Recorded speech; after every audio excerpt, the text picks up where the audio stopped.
It's okay. Off your mind. It's okay. She off your mind. Chai! Now wow, people wey supposed talk truth to power don't off mind.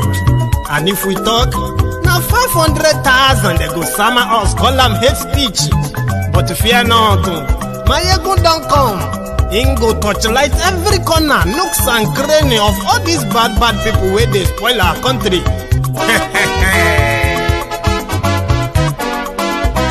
So my people make we laugh, yo yo.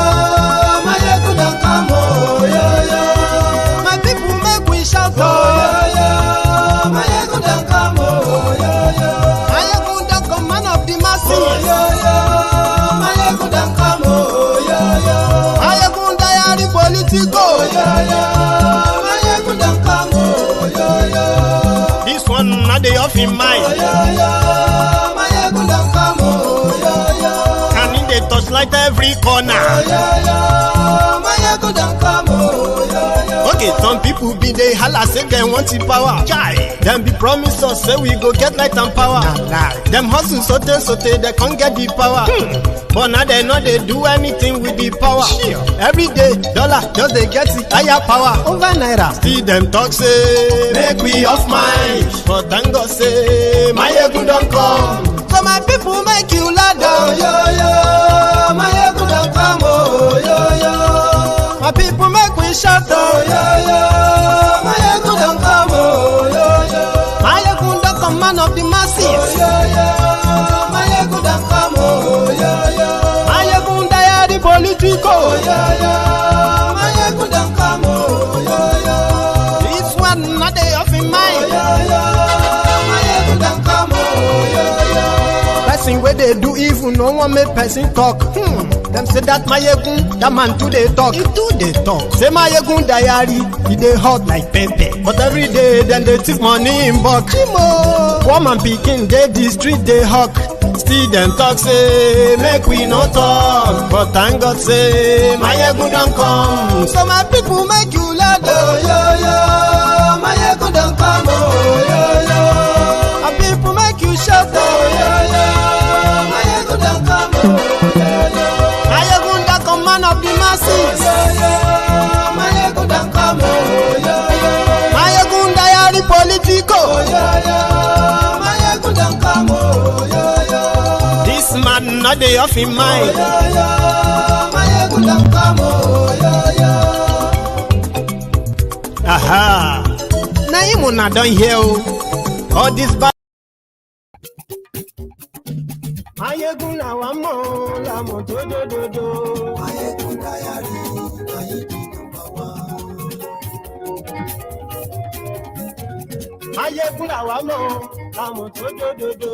Maiyegun diary, Maiyegun number one. Yeah, good morning to you, good afternoon to you, and good evening to you once again, wherever you are watching from. This is Maiyegun live. Maiyegun diary, Maiyegun number one. Gbogbo bó ṣe ń lọ ni Maiyegun já wa sí. Maiyegun diary, Maiyegun number one. Thank you very much. Again, you know the trick. The moment you sense that the audio suddenly goes quiet, raise the alarm.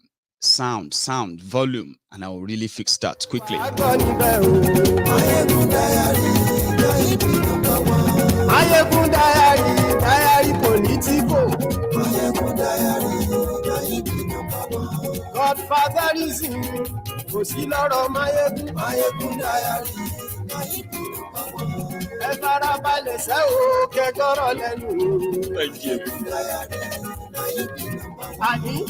Do you want me to quickly give a caveat? Okay. In this charade called the election in Nigeria, okay, every one of you who have taken side have every right to whatever side you have chosen. But it's always clear and good enough as well to ensure that the consequences of everyone's choice or choices is well explained so that you don't turn around and point fingers at those who stayed away from this. Lórí YouTube, Maiyegun ti dé. Ayé ẹ̀sùn lájú. Maiyegun ti dé. Ọba bá gbé wúrẹ́. Maiyegun mọ̀ mí. Ayé ẹ̀sùn lájú. So today, just like the obedient, when they had their all-round, what do you call it, weekend for themselves. And I brought all those reports down here. But the difference today is that the Lagos Agberos, led by MC Oluomo, staged theirs today. And it's called Show of Force. I have few things to say on that. So share the broadcast. But before we even get to that, I'm going to start from somewhere that is more personal tonight.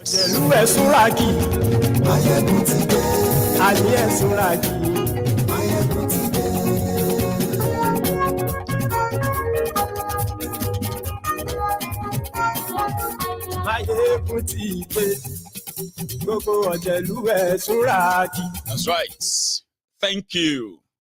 Before we get down to the what do you call it, to the political part later tonight, again, I am using my own platform to continue to raise awareness over the what do you call it, over the flooding that is ravaging so many communities in different parts of Nigeria. People are dying. Properties are being washed away, and including people are being washed away. Okay, and this is not really making any real headlines in Nigeria.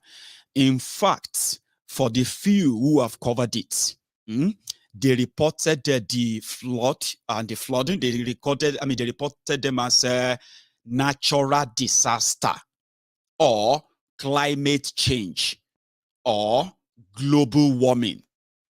All of these could be, possible contribution to this flooding and all that, right? But it is, they are in fact not the major contributor.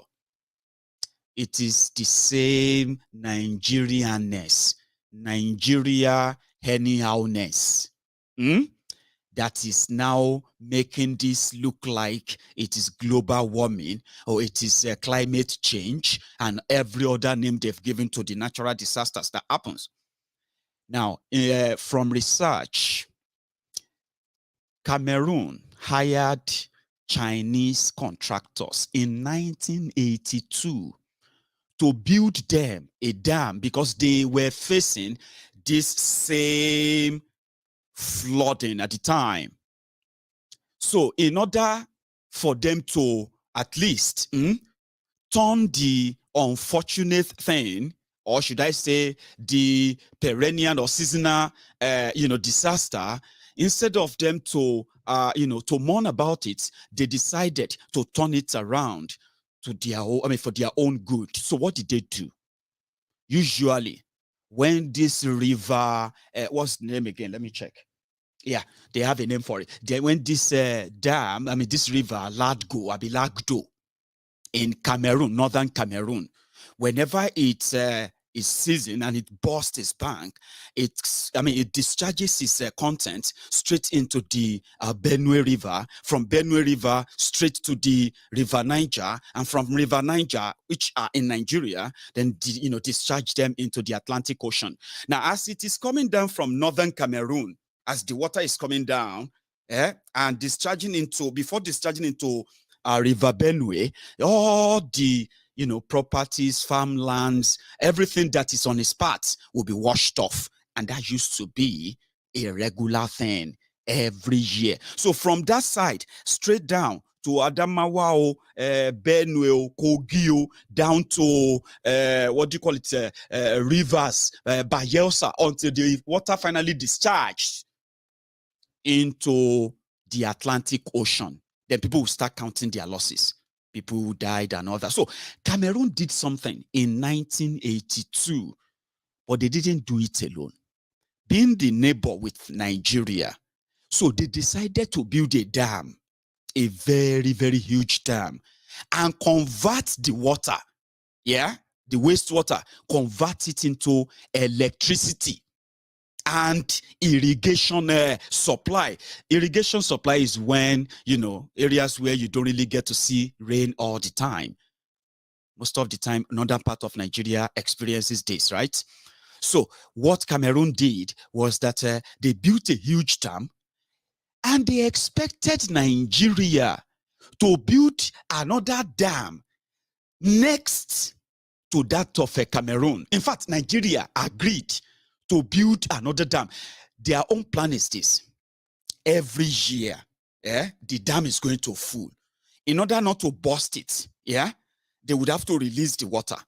So releasing the water means Nigeria is ready with a huge dam that is close enough, to receive that huge amount of water being released from that Cameroon every year.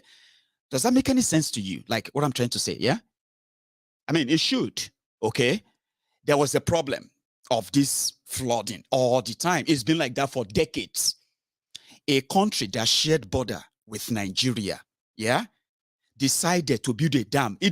That's not like a permanent solution, okay? Because if Nigeria had built one as they planned to in Adamawa, that's where they wanted to build one, right? So if they had built one, it would have saved lots of life. It would have, minus terrorism, it would have made life even more meaningful to an average northerner. Ask me why. How? You see that water that is washing away that you are seeing along the road in Kogi, seeing there in all this part of Nigeria communities, including Anambra. Yeah? Those water wouldn't have found their way there.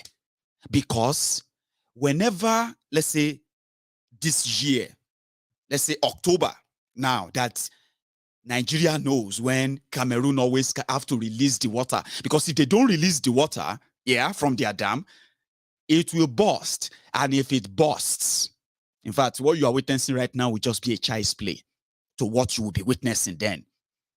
But because of the corruption, nonchalant attitude, like a dassica attitude, and then every other thing that you can say, Nigeria's anyhowness, Nigerianness from 1982, nothing was done. So every year, Cameroon will have to release the water. There's no one to receive it. If they had built one, you see this migration of others down south, which terrorists have used as an excuse why they are killing people down south, because they needed to feed, to feed their cow grass, which are green grass. If they had that in Adamawa, it would have served more than 5 different states along that route. Irrigation means all the crops, all the farm produce, everything around there, they will have access to unlimited water all year round. The moment the water seems to be drying down, Cameroon will discharge. We are talking about hundreds of millions of cubic of water, if not billions. Just imagine ocean, that Atlantic Ocean, to just rise and just move down more than 200 to 300 kilometers. And imagine what the impact is going to be. That's exactly what that dam looks like. But if something like that is there to receive, it's going to be like a shield. In 1982, when they said they wanted to build it, they said it will cost Nigeria somewhere around $80 million. Today, if they have to build similar dam, maybe they will tell you that it's going to cost them $8 billion. But I mean, that would have probably prevented the losses that people have suffered, especially the people that invested in agriculture in disaffected areas. We are talking about multi-billion naira farms washed off completely. You can't even identify where your farm is right now. Let me show you some clip. This particular one is a major road in Kogi, Lokoja. So let's see. Lokoja in north central of Nigeria.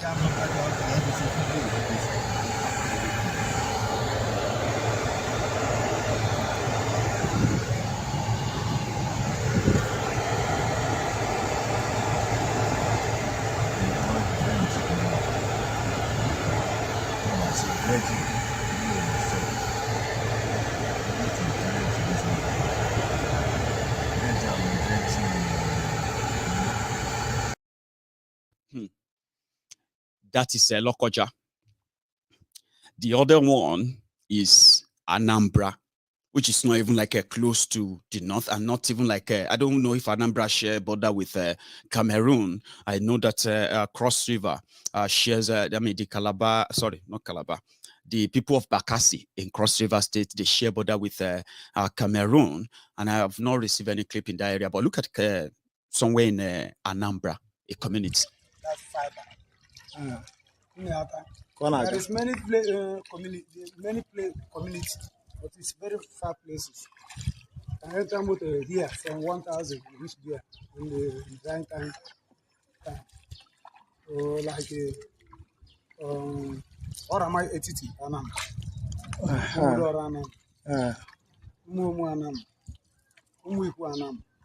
You are Anam. Yes, but Anambra West. This is West.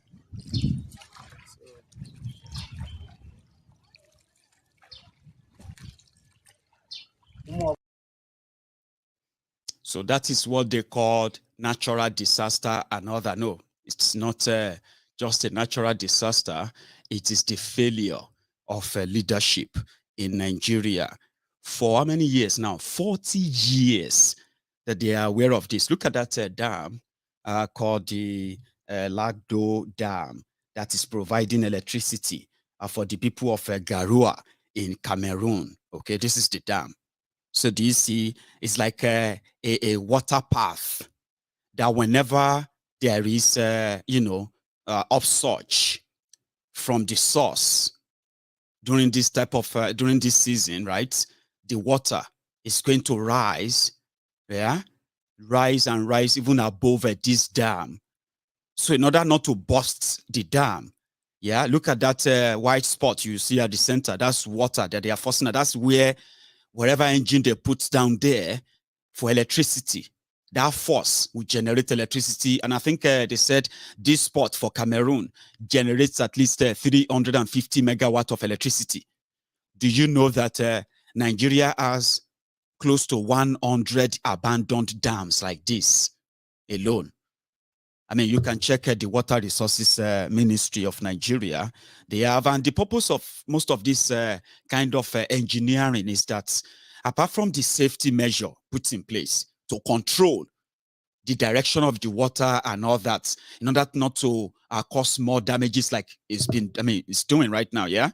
So the advantage of that is that it is, it gives them access to clean, purified water.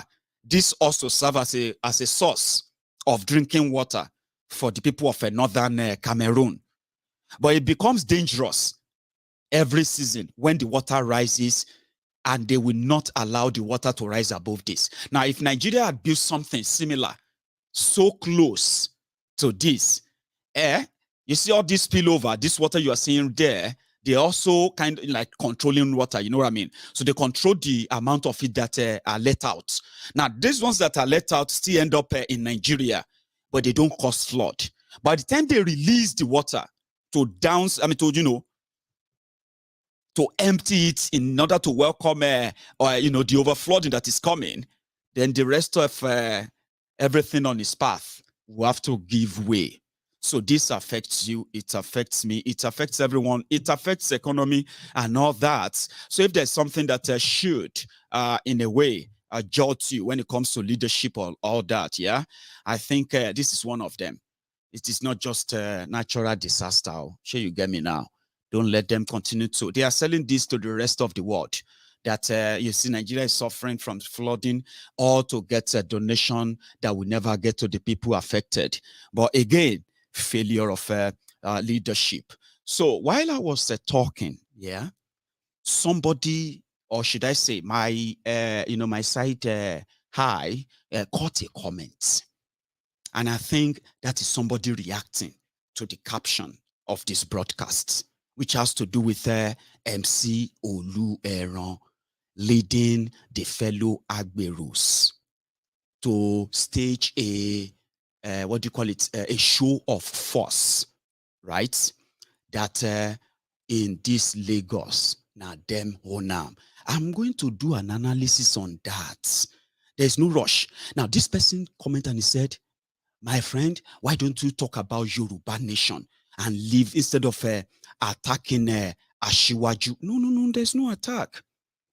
I mean, if we want to be honest, you as a Yoruba man, if you want to be honest, you know that your Ashiwaju is not in any way interested in any Yoruba nation. And it is hypocrisy on your side, right?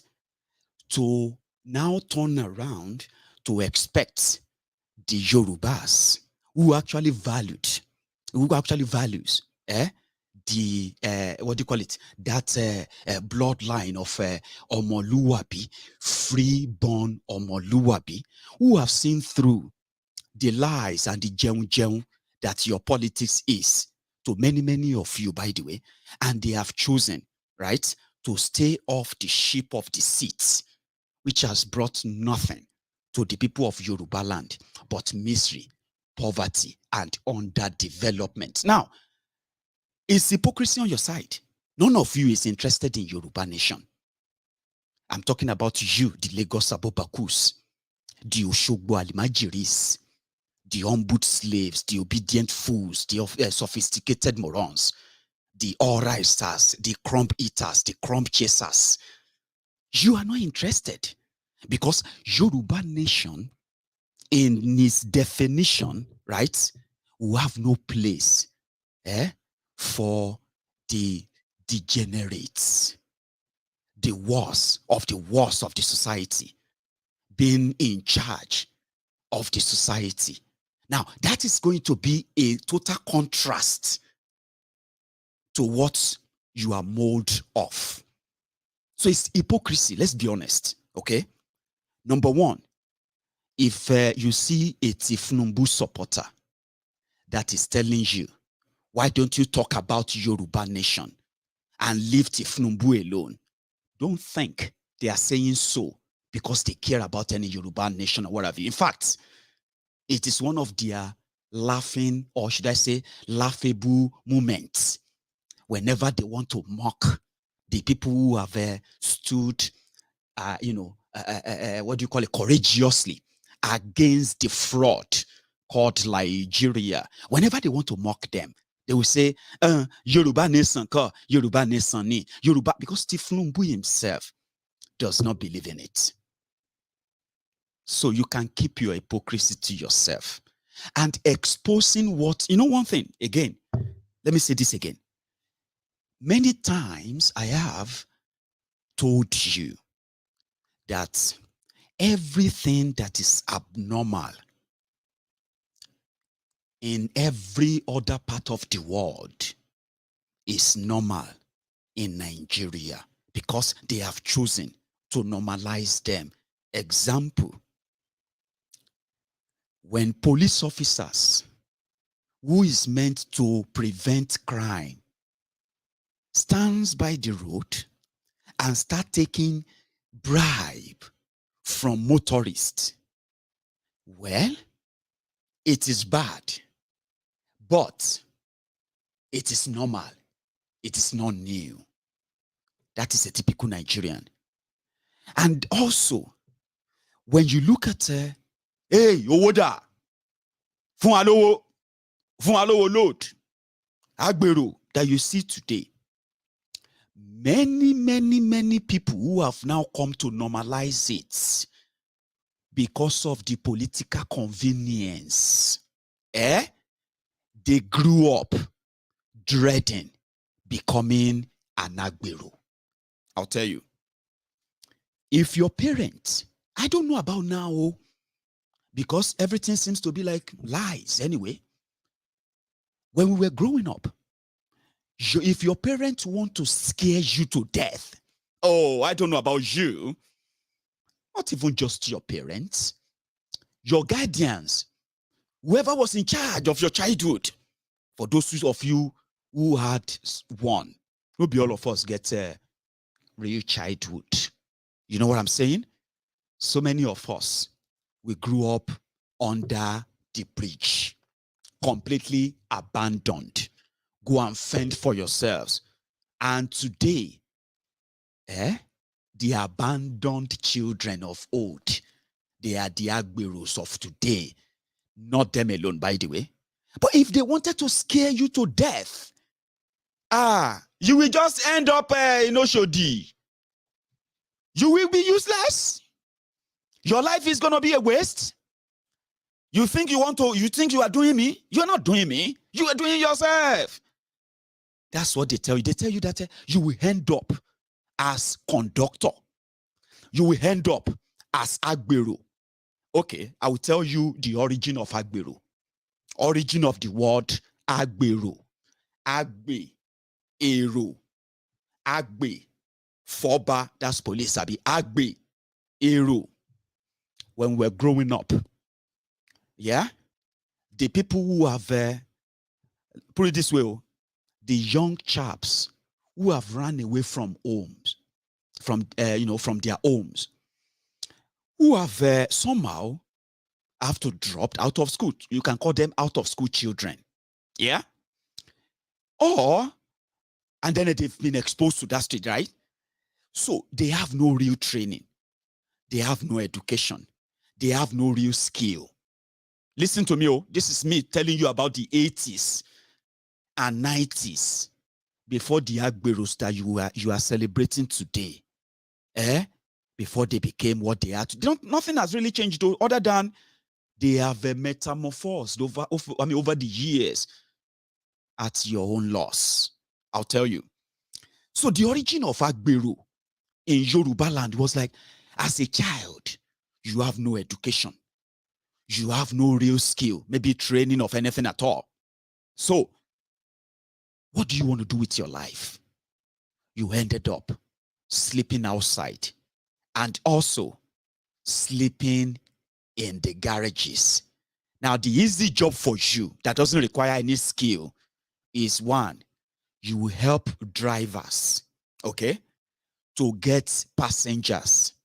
So you have to go out there and say, that's the origin of it. Shomolu, Shomolu, Shomolu Bariga, Shomolu Bariga. So when you as a passenger, when you approach a park, there is this young man or a middle-aged man telling you the direction to where you can find your boss. Ibadan, Ibadan, Ibadan, Ibadan, challenge Ibadan, Ibadan. You go into Ibadan. Then, if you have loads, they will help you to carry those loads and take them into those vans.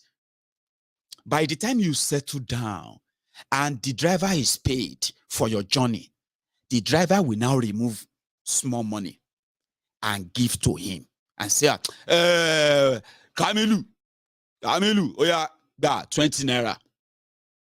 Because according to that driver, he can take that 20 naira from at least 50 buses in a day. That's for him. And that's a lot of money a day. Because you see, back then, they have what they call the union. That is NURTW and the rest of them. So they are union. So in that union, the driver would then have to pay what they called loading fee. They pay that to the union. Agbero in Lagos then transcend into other things. What are they? As the economy of Nigeria continued to nosedive, and the victims of that system continue to pile up, they decided to, what did they do? They started finding places within the system and carving out a space and a space and a space here and there for themselves as survivors. What are those spaces? Every junction became a meeting point of the the never-do-wells. Like I said, when I say never-do-wells, I'm talking about the young chap, like I told you earlier, who have, in a way, browbeaten by the system after either they ran away from home or they lost their parents and they couldn't live with those who are there, and all of that story. These are the crop of those who eventually make up the army that you call Agbero today. And long story short, politics came. And you know something, being those that are like rejected, call them the societal rejects. Nobody want their daughters to marry an Agbero when we were growing up. Yes, I don't know if some of you are comfortable with them now, because some of you are parents now. I'm a parent. I mean, I'm also a parent as well. When we were growing up, Agberos are considered, the societal rejects. So mention it. There is no crime in this world that is not in any way linked to them, because, well, they would have to survive. Like I said, for those who are like living off, and there are others who didn't become Agbero. They became thieves, cultists within that same system that now became a ghetto.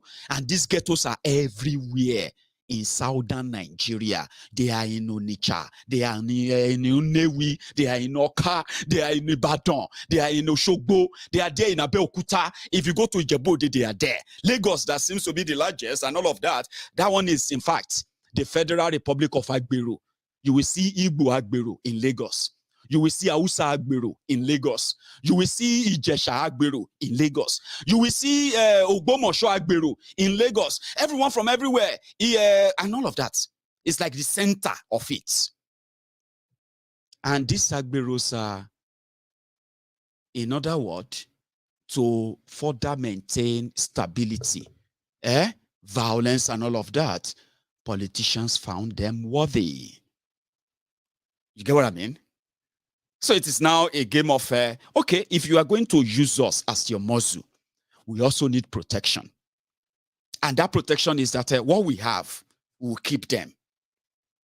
And whatever you want, as they say on the street, Baba, who is that person that is doing anyhow? Baba, I will go deal with them. That is the Agberos. In their own loyal way of keeping their own pot of soup that they have carved out. You see, in Lagos alone, Agberos, and then the daily pay that they collect and muscle from everyone everywhere, in a year is put at over 212 billion. Lagos alone, oh. If you reach Edo, they are there. If you reach Warri, they are there. If you reach all these places, they are there. Collecting the rent from their fatherland. That's what they say. But you see, what changed is what I'm trying to figure out. I mean, when we were growing up, if you want to go to Oshodi, the stories that abound around there, you know the story. So that made you dread anything, any encounter with the Agberos in your life. Those of you who have been caught up in the Obalende battle, those who have been caught up in Oshodi, caught up in every part of Lagos as you have been as a Lagos resident yourself. I mean, you will never say there is something so proud about the Agberos that would then make them become role models of pride for many, many of you that your parents raised you. Not to admire Agberos, because they didn't want you to become one. Oh, remember this. Oh, you are talking to Maiyegun, someone who also grew up like many of you in that same contraption. I mean, I just told you, our parents, our guardians, and everybody who actually had one or two things to contribute to our life. So some of you who are independent today, to some of you, who claim to be educated and then independence today, your parents did not raise you to get political motivation from the violent Agberos.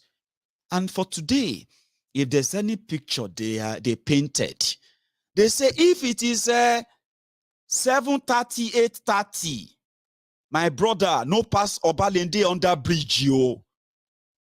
Agberos are so powerful, especially in Lagos. If they rob you under bridge, you should. Listen to me, oh. That's how powerful they are. If they rob you under bridge, you should. If you report to the rights leader there, whatever they take from you and the person who took it from you, they will bring both of them to you. That's how powerful they are. If they say nobody should open any stall anywhere, nobody there, not even the government can tell them to, they will have to call them and talk to them. You know why? For 23 years, if you ask me, the Lagos Agbero and their affiliates across southern Nigeria. I don't know about Agberos in northern Nigeria. I've not lived in northern Nigeria. I have not traveled to many parts of that places and all that. So I'm not going to be able to say, maybe that's the same up north. But you can tell me, yeah, that, the Agberos are so, I don't know. But they have affiliates. Kabaka is there. And these people, for their own protection, right?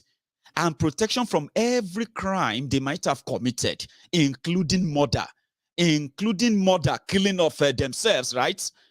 The only protection they can get is from the politicians, and not just being their muzzle, but at the same time, being their face in a period like this. So if you ask me, I'm going to tell you this free of charge.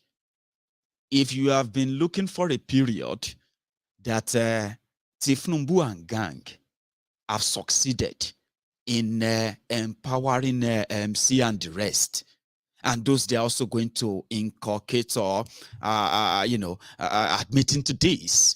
This is the time they actually have been raising them for. Okay? So, morality. Number one, I told you, everybody have every right. You cannot be saying OBOP, right? And then say, no matter how you think of them, they also have the right to choose their own poison too. Same thing with articulators and articulated mugus. Because in my own book, all of them be the same.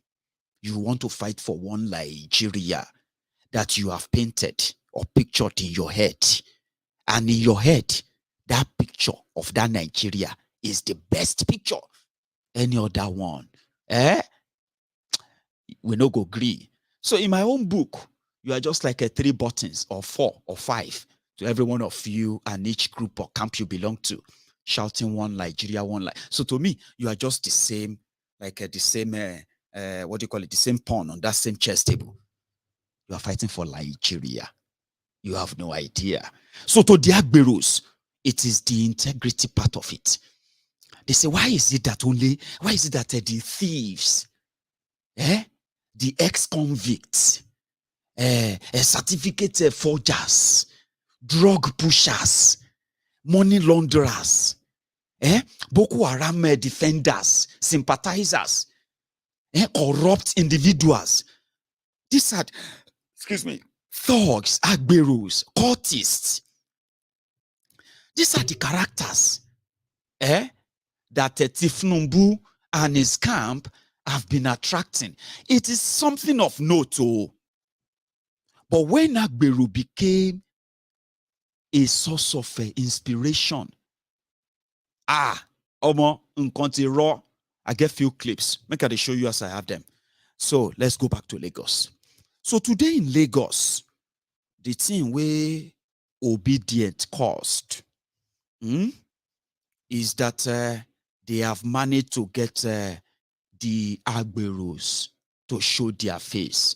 And today in Lagos drivers, they said for the first few hours today, they were able to drive passengers to and fro, because the Agberos were all standing for Tinubu and they were working for him. And they are many, but they are not just Agberos. They have friends, they have media, they have actors, actresses who also came, a lot of other influencers and all that. But Baba, MC Oluomo. I mean, it was made for this period. No joke. And don't envy him, oh, I beg. Don't. It was made for this time. And when they are done, it is the system. We have seen many like that in the past. Do you get that now? When they decided to remove Shock, I don't know who played that card for them. They removed Shock and removed him as a national executive member of their NURTW. Immediately, Tinubu ordered Sanwo-Eku to quickly establish the garage and the parks managers and make MC the head of that. So normally, they are just what they call the conservative. You know what I mean? Like when the cats meet let's say meet the tiger or so, they are just the member of the same cat family, if you will say, yeah. So in Yoruba, they say,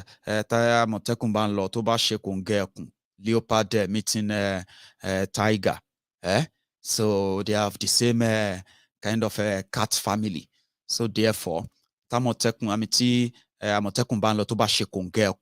is no shaking. Other than for them to just shake hands and the rest of that in a way. Well, let's go to Lagos, a quick one, where I believe that, at this time, my brother, we don't want anything to do with national. Now, just a courtesy. They make us, they talk about now, what's national about there. Now, Lagos money, we they call it, we are billionaires here, okay? So we don't actually need anything there, okay? So immediately they created the park manager in appreciation today in Lagos. I've got few clips from this angle. Check them from here.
We want, I mean, you know what I mean?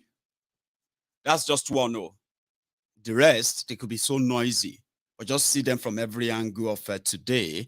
And it was just them showing that, listen, this is Lagos. Trust me, we are not letting go.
Yeah, I mean, that's one. And there is another one. Just relax and see all of, yeah, whatever we could get together today.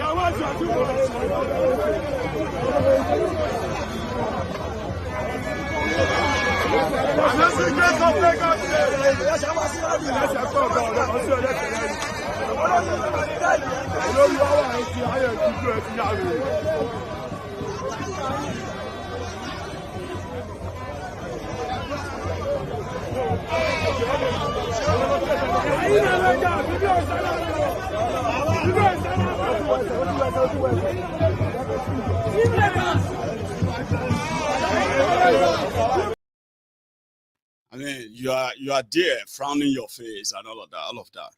Those are chairmen of different junctions in Lagos. So, you know what I mean? They asked everybody to come down to Surulere as the meeting point, and we need to show that. And you see, the people you are seeing there, right? 90% of them are Agberos. Like, they don't have any real job. But some of them, they have houses. Some of them, they have bosses that they have bought and then they owned through that daily collection of free money. Some of them have been doing that agbero since they were just about 12, 15. Some of them have been doing that same thing for long.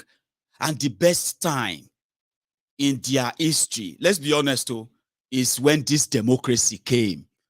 This democracy you have in Nigeria gave them enough leverage, coverage, and protection that even some of you, already yourselves as Nigerians, don't even enjoy. Seriously, you know what I'm talking about.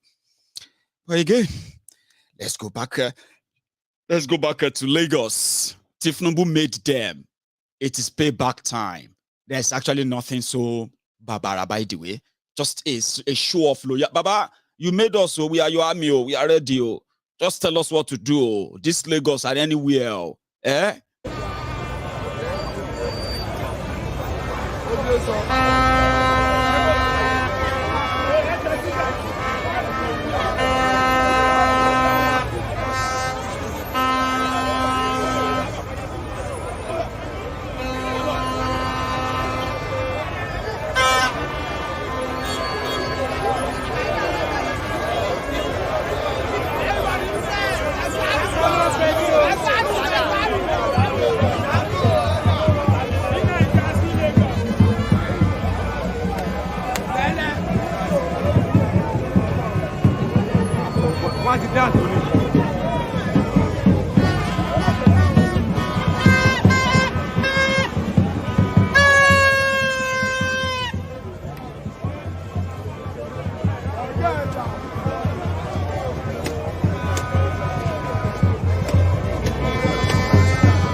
Go batter me.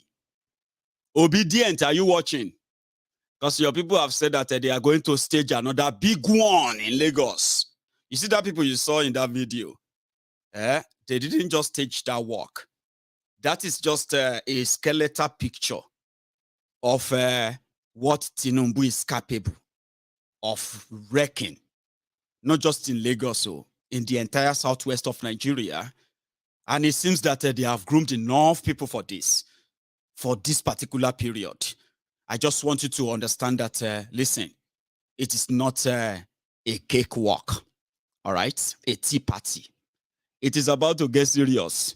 And these guys, as then they sow, now waiting then tell them, then they do, whatever that even mean. You get what I mean? Check this out. Here is another one.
That's Ikorodu Road, Nabi. Is that not Ikorodu Road? When you're passing through Onipan, Pangrove, Fadeyi, and all that, when you're coming down from Surulere and you manage to, I think that's Ikorodu Road, Nabi. Yeah, they were even up to Anthony. Some of you saw them today, didn't you? I mean, Agberos, to let you know that as it be so, we appreciate what Tinubu has done for. Imagine, that's what somebody told me, said, Maiyegun, let's be honest. Let's thank Tinubu. If you say Agbero is not good, Agbero is not good. Imagine if they cancel Agbero. Maiyegun, let us be honest. What are these people going to be doing? Remember I told you that the genesis of Agbero wasn't something glorious. No, it's not. And nobody wanted to grow up and become an Agbero. You know that. But look at that army. These are people who are not given they never have access to real training, real skill. They have been indoctrinated and they have been like shaped by what the code outside. They say, oh, outside code. Oh, if you get mama, if you get papa, no, they do stubbornness, leave house early. About outside code and it harsh you. But they survived. That's one thing I told you. I said 23 years ago, there are many children who were abandoned then, pre-democracy. Democracy came, they were still abandoned. They were kids back then, maybe 2, 3, or 4. Yeah? Now, 23 years after that, some of them are in their late 20s now, or mid-20s. They have no real skill, no real education. They cannot help themselves, but they survived 23 years of abandonment. Out of school children, out of this or that, they ended up as in the underbridge, in the underworld, exposed to different kind of a crime, addiction, and every other thing. But in that society, you will never know them until when they pose a threat to what you found comfortable and in your own comfort. That's when you be like, so this country has destroyed this much. Baba, you don't when you can, don't propose for a long time. So that person was saying that Maiyegun, if they cancel Agbero tomorrow, and if they waiting, all these people go to shop. Some of them have 3 wives, 4 wives, some as many as 6, 7 wives. They have no job. They have no real skill. Their job from when they have been teenagers, from when they have been young, from when they were young, has been to extort and take and extort and take. And so far, so good. They survived it and they are rewarded with different public positions. I mean, Agbero even became a senator in Lagos. That man that died during the coronavirus, you remember him? Agbero, what's that guy's name? That senator that died in Lagos during coronavirus. He was an Agbero. A total, that's why when he became whatever my leader said. Now, if you now have leaders like this, talking to people like that, listen to this one. What do you think their mindset will be like? Like somebody said, Maiyegun, if they should cancel Agbero, there will be so many armed robbers everywhere. Maiyegun, there will be too much armed robber everywhere. They will be robbing people because they will have no job. You are not concerned that a society deliberately, breeded or raised millions of uneducated or miseducated people, unemployed and unemployable people without any skill, and they carve them on the side for the violent election takeovers as for their own sustainability in power. And you are not concerned about that. There are other young ones now. They are also going to join the rally in 4 years' time because they too probably will be old enough to understand that their survivor of what they are doing, like their parents survived, is to ensure, right, that this slavery continues. Trust me, people like this would never have had an opportunity of being in public office in the first place. This is Deputy Governor of Lagos. So if you don't understand Yoruba, somebody will explain to you. Then we'll go back to Lagos again.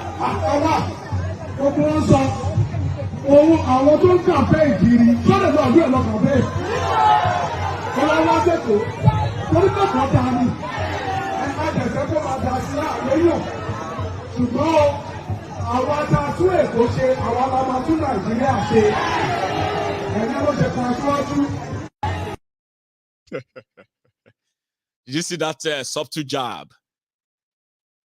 Did you see that subtle jibe there? It is that ethnic chauvinism, ethnic bigotry.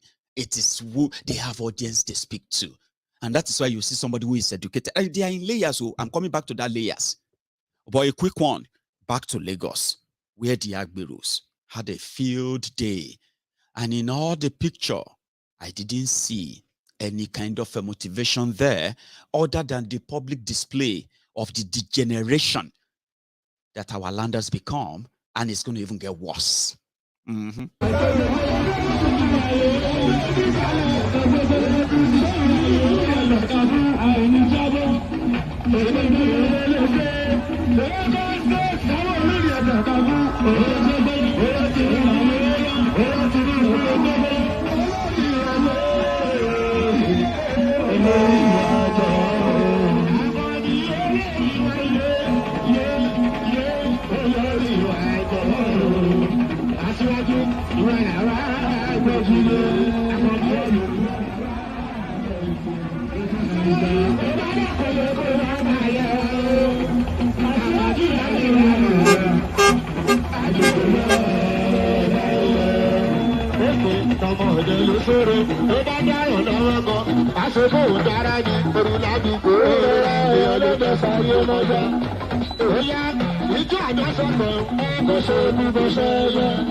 No be atawewe be that. Well, when she show we no ni ayiba o. Atawewe go she yeah. Go she ku. It was fun, like they would say. Like some of those ones you saw when everybody is organizing their own and all that. But this one, they are not having any, somebody had like, everywhere. It's called show of force. I mean, they didn't call that a show of force for nothing. Huh? See this.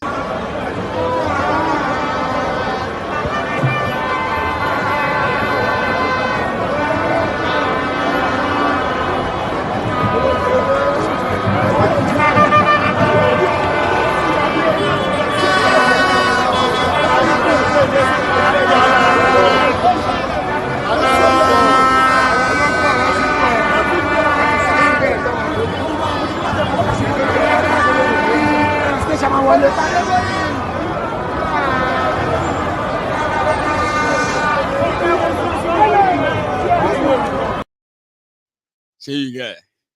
I have another one. I mean, I told you I've got a lot, and I'm keeping them here in the diary, by the way.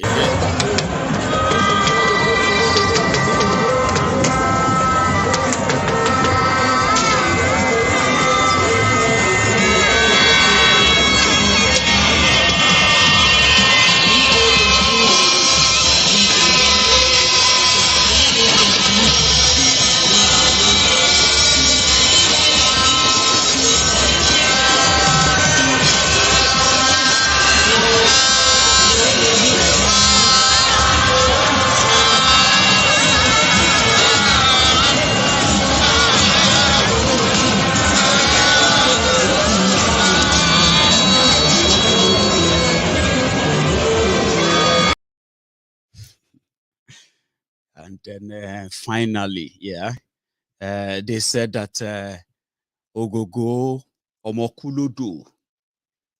That guy will be say, but it is what it is. Everyone has rights to make their choice. I would say I'm going to agree with you on that. But in my own word, I said everybody have a right to choose their own poison. It was also there. They said now for appearance fee.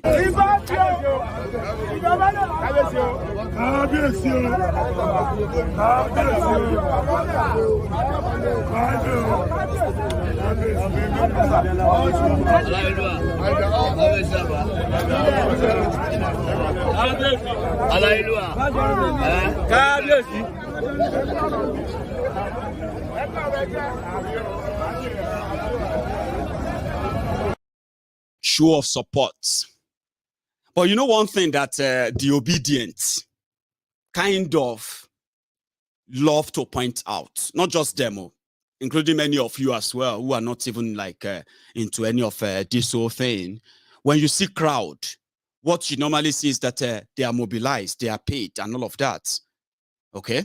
Then the obedient are those who are like using their own money to organize rallies, and that's the narrative out there, which is true. If you don't believe that before, I mean, few days ago, we saw the assemblage of women in Imo State, Owerri, where they are, doling out the titles of Tinubu, his wife, and others. And why? He's going to give them food. He's going to take care of. Say, Maiyegun, forget that thing. Now money then pay them. I say, can't you just try and then let's try and trust them and say they are doing this for the love. I mean, you can't always say that people are doing this for money. But you do know one thing, that's something they have always been right about. I mean, it's not even up to 72 hours. Somebody don't send me the clip and say, hey, Maiyegun, I told you, anywhere then gather APC, PDP, don't be free, oh. If you wait for some time, you go see video where something they go wrong, because there's always somebody who go one cheat the other. I say, Baba, what's happen? It's okay. I know say you don't understand Igbo, Maiyegun, but take a look at this women leader among the women mobilized to endorse Tinubu in Owerri. Kilo, as in, why money they cause problem all the time? Why? People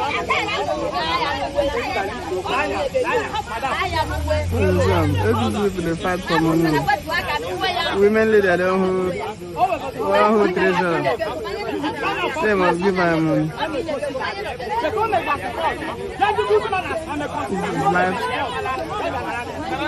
Life at some back.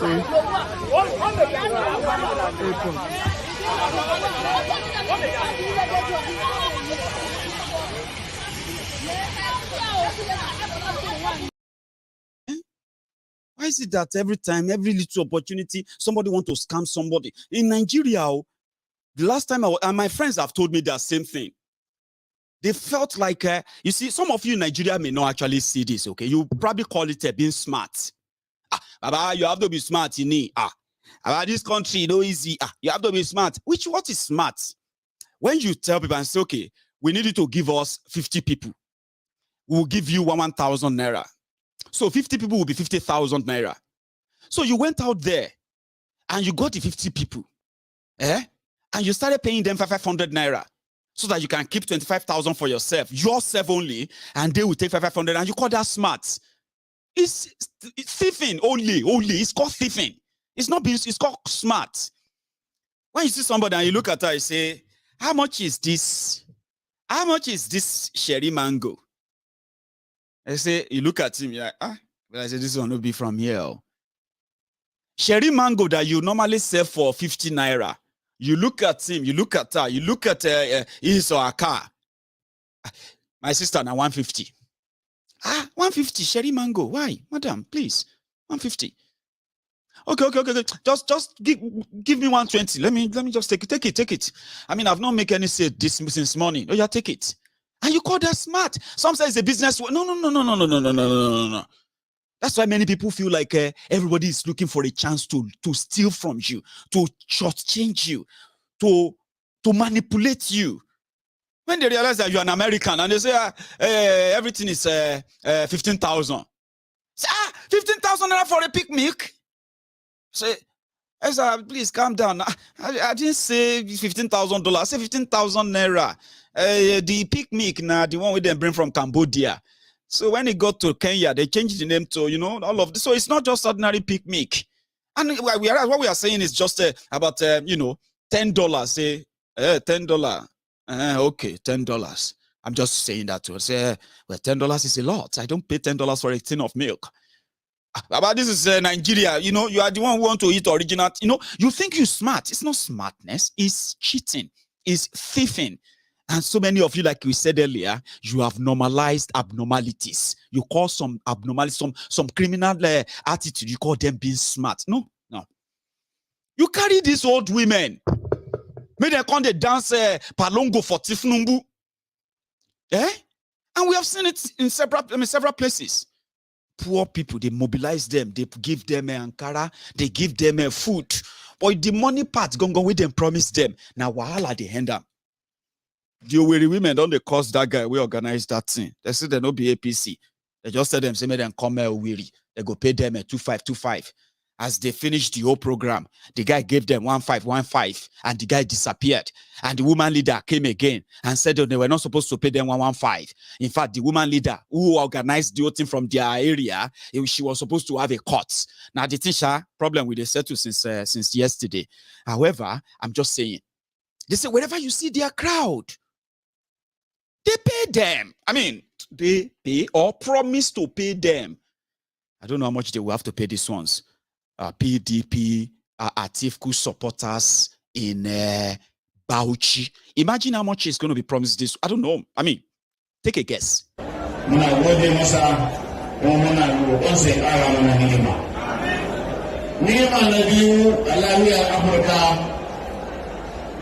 Arewa da Bauchi shine samun mana da Maulana Ɗahiru Bauchi.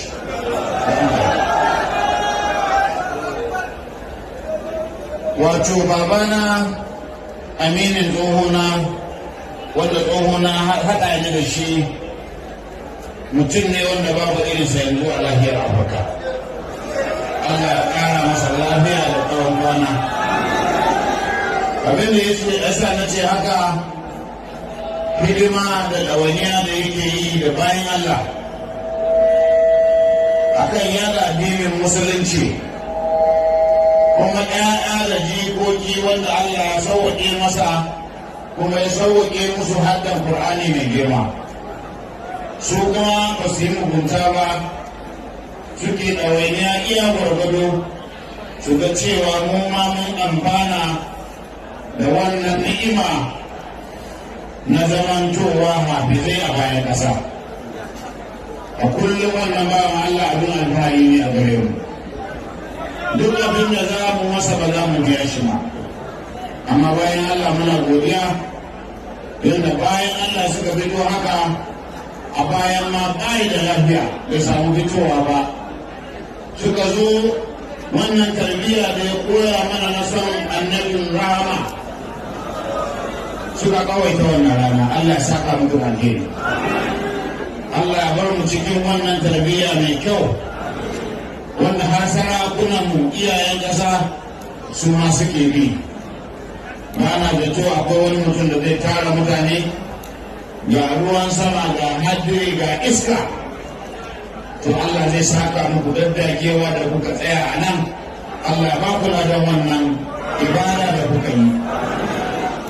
Mu abin da muke yi shine wannan gwamnati dawa. Birthday to Nabi Prophet Muhammad sallallahu alaihi wasallam. Wake show wine mini. It only I don't come back from Uwiri. I suppose they tell you when are they stop by from every branch, like say I be Agbero where they announce or I be conductor where they announce bus stop. So calm down. So I was there watching the prayers of Bauchi governor, yeah, and then I just saw Kayode's comment. Probably it was like, okay, Ogbenishe, you don't come back from Uwirini. Wow, that one actually got to me. I don't know, right? I started laughing. Like, why she wine meaning? Sure you get. Because the only question to I just shown you the people where they give money 3 days ago. They don't share the money well. And we are talking about money and money, like, obedient will tell you, listen, Maiyegun, this is not a competition of crowd.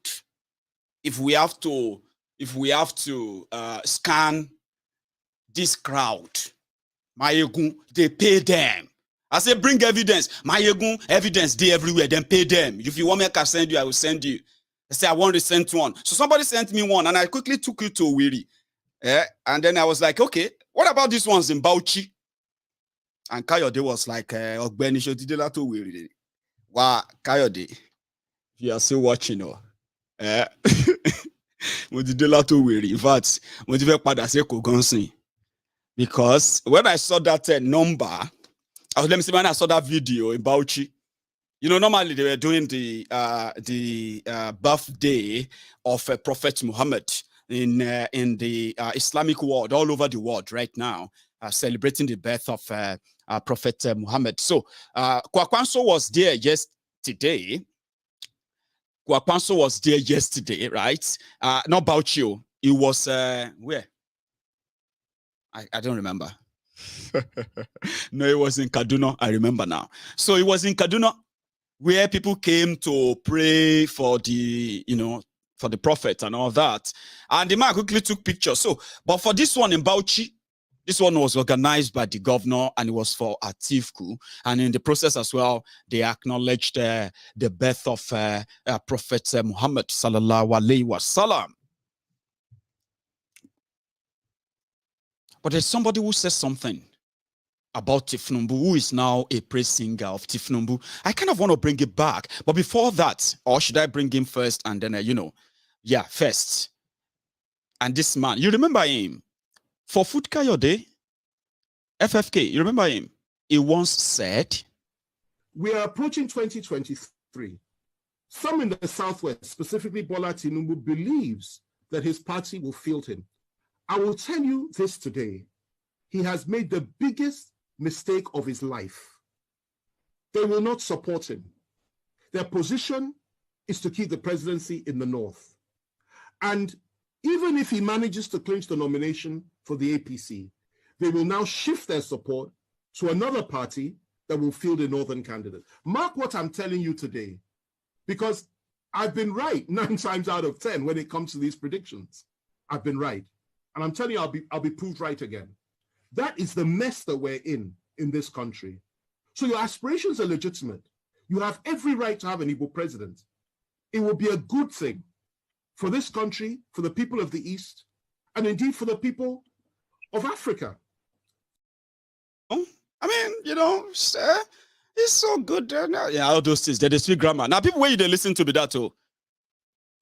And, it's so sad, that some of you who actually love your criminal mentors differently, I actually feel sorry for you most of the time, when these guys play all these hanky-panky games and all that. And how much of your emotion you've invested in them in the past that you have to take back. I used to respect this man. I'm taking back my respect. He don't know you. Now they waste your emotion. Same thing, you are wasting your emotion about Nigeria. You are just a number to them. I remember some of you that will come here from nowhere. I'm talking about lunatics who are in charge of your system. And the result of that is like they are running an asylum. Even if you're running an asylum, it could probably be kind of better than this, well organized. You know the time you take your medication. You know the time you go for ministration or you go for meditation. So you get, so you know everything time to time, orderly. Nigeria don't get any orderliness. You know that. Characters like this are always your role models. And as they swing, you swing. As they change like weather, you change like them. And that is why you have no headway. Many of you will come here because of these rogues. And you'll be saying, hey, who are you talking to like that, Maiyegun? Somebody that can feed your whole family. I say, I want hustlers. Hustlers in Babariga. Hustlers in expensive automobiles that they cannot afford normally. None of their work they've done in their life could afford them any of that. Well, it's a free world, Nigeria. Where they live like kings. Criminals, crooks living like kings. And you, as serfs, serfs, like slaves. And that is why today, the guy don't finally go back to him vomit and is now saying that Ashiwaju is this, which, so many of you are kind of happy about too. We need attack dog. We need people who can give them water. Tinubu should not play small. We need to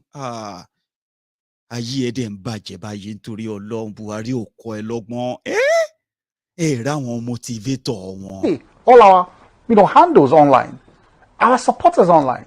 We have never done so.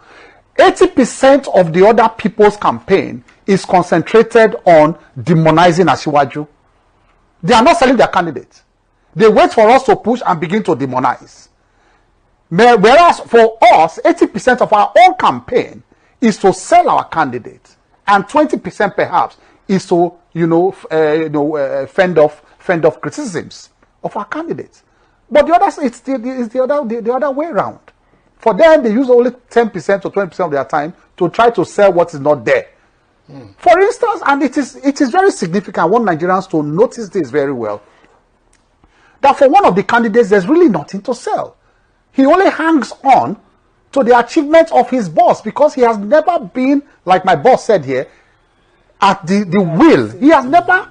I said this statement one time at another forum, and they thought I was joking. But now people are beginning to really understand that one of the candidates have never really been in charge of any part of any tier of government, and he wants to be president. He has never been. He has never been tested and trusted. Even when he was chairman of Economic Council, when he was vice president, he was still reporting to a boss. Yeah, but no, hold on. Let me finish. I just want to finish. No, but you asked a question. Yeah. It's like, let me add to what my boss said here. You want to take a driver. You want to now, interview people for the position of a driver. A conductor comes. So say I was a conductor throughout during my time. Another one say I actually drove the vehicle. That is the situation we are saying. One is a conductor. He never drove the vehicle. You only hear that it was Obasanjo Atiku regime. What's the meaning of that? Were you in charge? There's nothing like, there was even no Obasanjo Atiku regime. Throughout that 8 years, he was belligerent, disobedient. He was never part of that government. In fact, at the point he left. I'm not being honest. So how do you now compare yourself to somebody who drove a vehicle for 8 years? Okay, you say you were a conductor. You were sitting by the door as a conductor.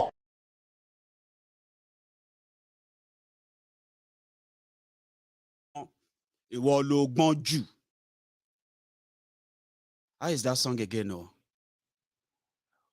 We be wise, every other person over wise. Abi, ìwọ ló gbọ́n. Keyamo ló gbọ́n jù. Agbero People's Congress, Minister of Labor in Nigeria.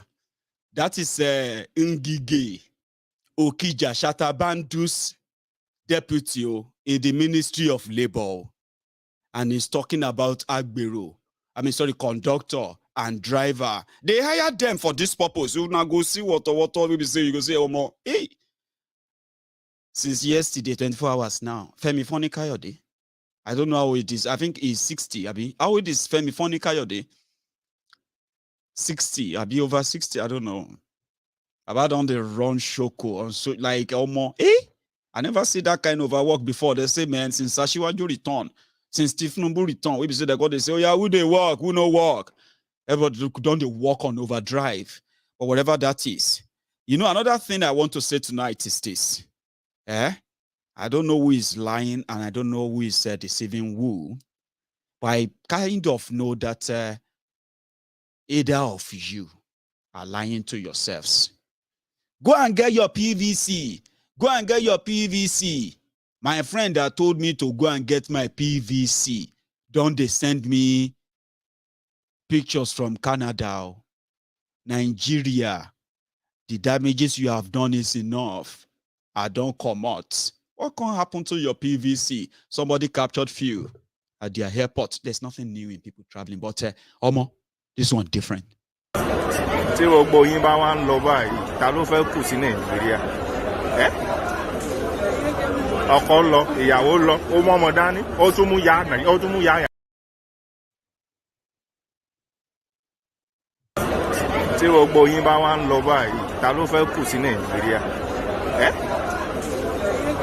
Ọkọ lọ, ìyàwó lọ, ó mú ọmọ dání, ó tún mú yá. Everybody, people where they tell me, make I go get PVC. I don't know, say all of them get visa application. Go and get your PVC. Say, man, that's my plan B. Which kind of plan B? Plan B where you don't take Canada already. Last week, they do rally. They do go and get your PVC. Go and get your PVC. Baba, so you don't go get visa. Open your head, though. Sure, you get me now. If they ask you, what is your plan A?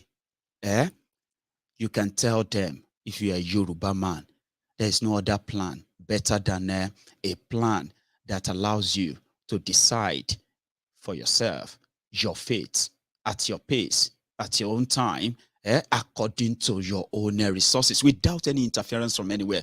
That is more safer. Should be your plan A. So for those who are asking, talk about Yoruba nation, talk about Yoruba nation, you know it. That if you are being honest, some of you, I remember so many of you, who were making Yoruba nation as your plan B in case Toba Bojo Ashiwaju je. Now that they didn't buju Ashiwaju yet, the rest of you are now anti-Yoruba nation. Now, I mean, it's your choice. I am just a teacher, somebody that reminds you the consequences of your own choices and actions, okay? But there are those who dedicate their time to tell you more why and how you can be part and parcel of that advocacy. But majority of you are against it. You know why?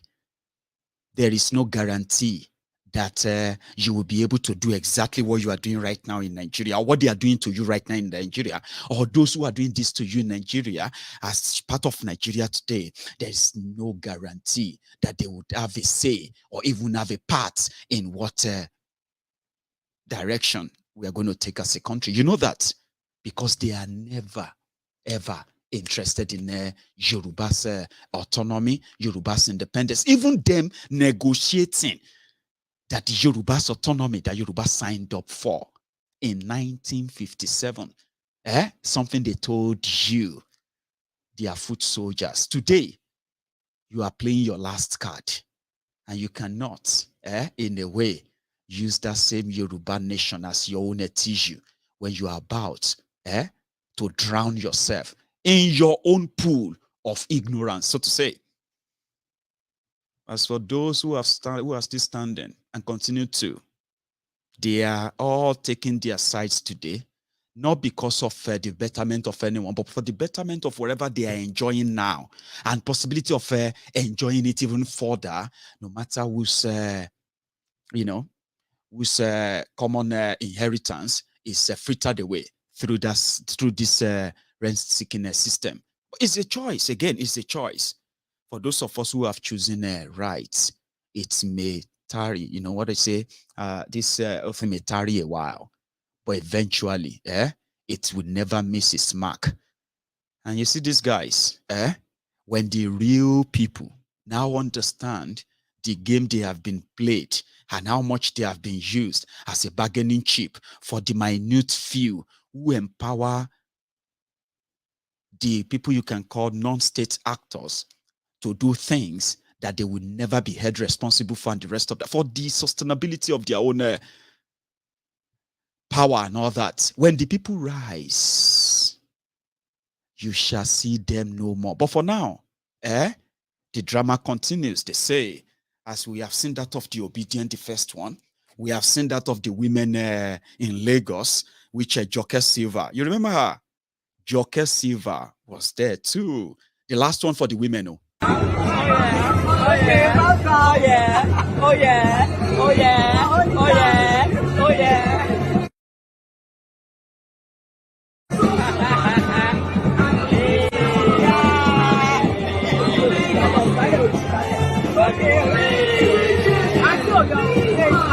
A nice one, oh yeah. Yeah, all right. Oh yeah, oh yeah, oh yeah, oh yeah, oh yeah, oh yeah, oh yeah, oh yeah, oh yeah.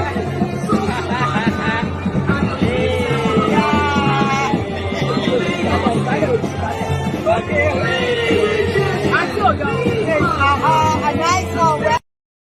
Oh yeah, it's ladies' day, yeah, ladies outing or women's. No, they don't like to be called. I think you say ladies. That's the wife of Sanwo-Olu, and then I don't know the other lady, and then Auntie Joke Silva. So it is what it is, they say. But just remember, if you are still here watching, as we say regularly, everybody will collect according to their own due. Unfortunately, those who never partake in all of these are also going to have their own fair share. People like us who continue to tell you that whatever they told you, whatever they are telling you, whatever promises they are making, they are either the regular con men who are career con men with the face mask of politics. They have nothing to give to you because they have no capacity to give them to you. Or they just have no clue of what they are talking about. And therefore, a whole 200 million people in a country, are being misled by their nurses, giving them hope when there is Absolutely none. Other than just kicking the can down the road, like I do say, right? You're going to pick it up someday, just right there in front of you. And this particular can has now become the can of worm, or it's become a keg of a gunpowder in this instance. Somebody said that 2023 election is going to be tribalismo. Oh, that's a fancy word, tribalismo, which is going to mean it's going to be a tribal war, tribal warfare that is already brewing, and they're already cooking them and cooking them. I don't know if you have the stamina to actually take, to take yourself through all of that. That is a saving. I mean, there's a safe mode I have been offering all this while, the one that we all have to fall back on, even when you believe that you have something that could put this whole thing right. Forget it. That's safe. I mean, that's what you call it, that safe. The safe button there is the Yoruba nation. Mock it, laugh it, say whatever you like about it today, simply because of what they are dangling in front of you.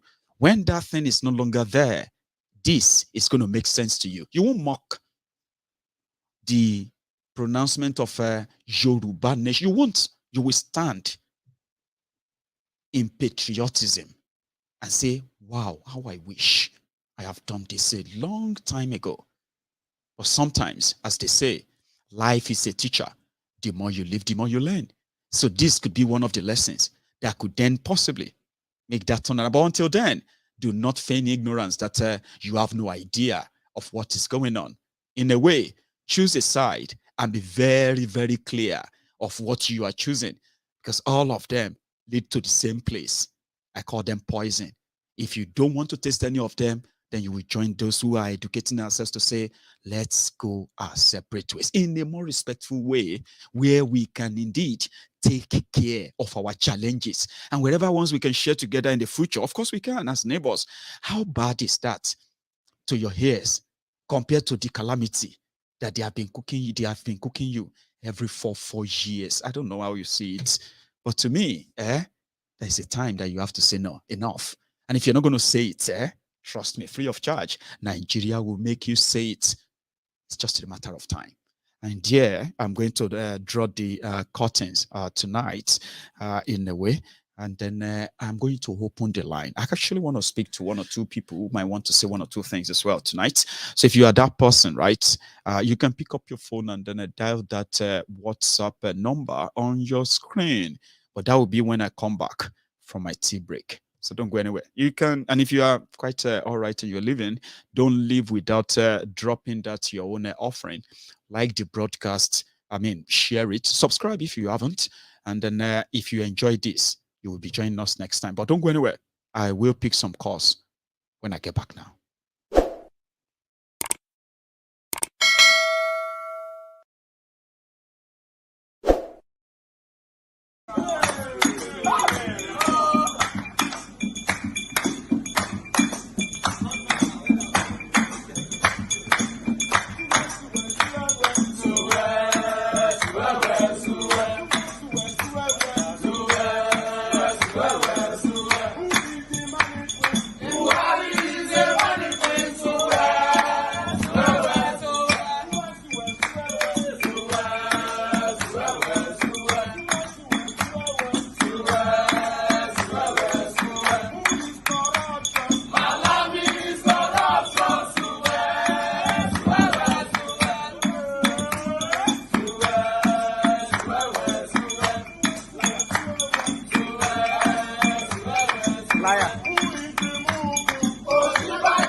Thank you so much for your patience and then for being with me all this while. I would be speaking to other people who are going to be contributing as well. Okay, you can be that person too. I already have somebody on the line. Hello, Baba.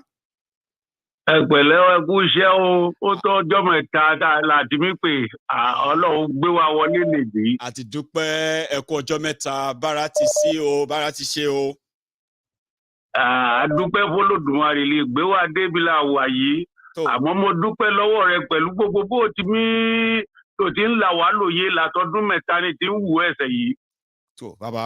Àmọ́ gbogbo lèmi rí lórí ọ̀rọ̀ Nàìjíríà yẹ torí ìyà náà fi jẹ wá òyìnbó lè dẹ̀ fún wa lórúkọ náà pẹ̀lú Áfíríkà. Ó mọ̀ bí Nàìjíríà òun ló jẹ́ kọ́ta ìkà náà mi ṣe yẹ.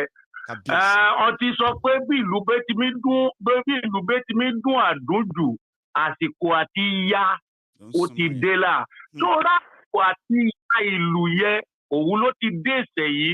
Ìtorí ẹ̀ náà ọ máa wọ̀tọ̀wọ̀tọ̀ yẹn tíra wọn láàrán lè ṣe fún wa. Ìtorí bá a bá gba Yorùbá nation láàmì sọ lọ́lọ́run ti fún wa. Ó máa yàwó ènìyàn lérú o. Àmọ́ Èkó làkọ́kọ́. Ó máa da ká àbàdúrà jagun lèkó ìtorí foundation Èkó ìjà náà fi bẹ̀rẹ̀. Ṣé ìwọ́gán Maiyegun wọ̀ ká ẹ mọ̀ foundation Èkó kẹ́ mọ̀ pé bẹ́ẹ̀ bá ka ìsì Èkó dáadáa àwọn ọba méjìlí ìjà kátàrà wọn fún British. Ìjà náà jà kébi dé Èkó sílẹ̀.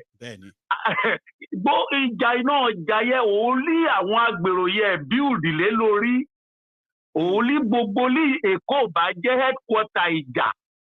Ìjà Èkó ló jẹ́ headquarter agbèrò torí àwọn ọba yẹn ló bẹ̀rẹ̀ agbèrò kátàrà wọn fún British kátèkó. So ibi làmì lọ ó dàbí pé ó jìnnà ṣùgbọ́n a ti débẹ̀ Ọlọ́run ó ti gbé àwọn ènìyàn kò jìnnà. Ṣé rí gbogbo àwọn èèyàn wa náà lé lọ láti Ogun State ká lé lọ Benin Republic yẹn.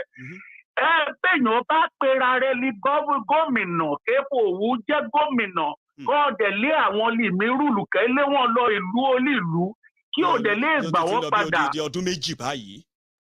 Àwọn máa ṣèṣílà mo ti sọ fún sórí mo ní ìlú bí ìlú bẹ́ẹ̀ ti mí dùn àdújù ó ti sáàtì kò lè máa ya ìtorí àwọn politician ọ̀n bẹ̀rẹ̀ sí sọ pé ọ̀n forúkọ àwọn ọmíṣẹ́pẹ̀ fún àwọn. Ṣé bí mọ́tò bá pajá Àjàní bọ́n bá gbàjàní lọ sí kóòtù ṣọ́ọ̀n ní porúkọ Àjàní là torí bọ́n bẹ́ẹ̀ ṣe ń pàjá Àjàní ọ̀n máa pàjàní mú ajá ẹ̀. Ọ̀n máa pàjá ká máa pàjàní bọ́ àwọn bá jẹ́ Yorùbá gidi gbogbo náà jẹ́ ká jẹ́ àjẹfẹ̀yà ọ̀n lọ síbẹ̀ ká láṣojú Yorùbá rárá o. Ìgbà náà gbogbo wọn fi dín bọ́ọ̀tù wọn lọ́lọ́run máa gbà lọ́wọ́ wọn ká ẹ̀dá padà fún gbogbo wa. Wọ́n ti tẹ̀ wá rì káfíà jẹ wá. Àsìkò yẹ́tẹ̀ ti tó Ọlọ́run máa gbà wá padà lọ́wọ́ àwọn Yorùbá nation. Mo ṣàánú Ọmọyẹlé Sowore ṣùgbọ́n Sowore kárẹ̀ ó sábú àwọn traitor láàlì wà lára àwọn ọmọ Yorùbá torí wọ́n ti fìyà jẹ òkè jù wọ́n ti fìyà jẹ jù láti gbalí ti bẹ̀rẹ̀. Gbogbo Ọmọyẹlé Sowore mi sọ lìgbà yẹ òun láwọn òbí díẹ̀ kó jọ ọ̀sẹ̀ yìí kémi lò bíùdì lórí Ọmọyẹlé Sowore bí ti ṣe ká ti ṣe káàkiri láò. Ọlọ́run a máa fún ẹ ṣe o Maiyegun gbogbo lóòjókòó kémi la orí wa kémi kò yé sórí wa gbogbo ọ̀nà lọ́lọ́ máa fi gbé ẹ ga gbogbo àwọn lè jẹ̀kú kó lé ayé gbogbo wa kéko lé àwọn agbèrò lọ́wọ́ àlè ìpera wọn lè intelligent professor kémírìgì election fún àwọn kémírìgì election fáwọn àwọn agbèrò. Ọlọ́run á gbà wá lọ́wọ́ wọn Ọlọ́run á fún àlọ́gbọ́n àti òye àti kóra wa kúrò lọ́wọ́ wọn ìtorí ìyà yìí ti tó wọn ti gba Sátidé lọ́wọ́ wa ké pé Sunday lé wa lọ́wọ́ o ẹjọ́ ẹ tú wa lẹ̀ o ẹ tú wa lẹ̀ o Thank you so much, Baba. Thank you very much. My caller, who, I have another caller, by the way. Please hang on there for me for a second. Just a moment. So, my caller is a pro-Yoruba nation advocate.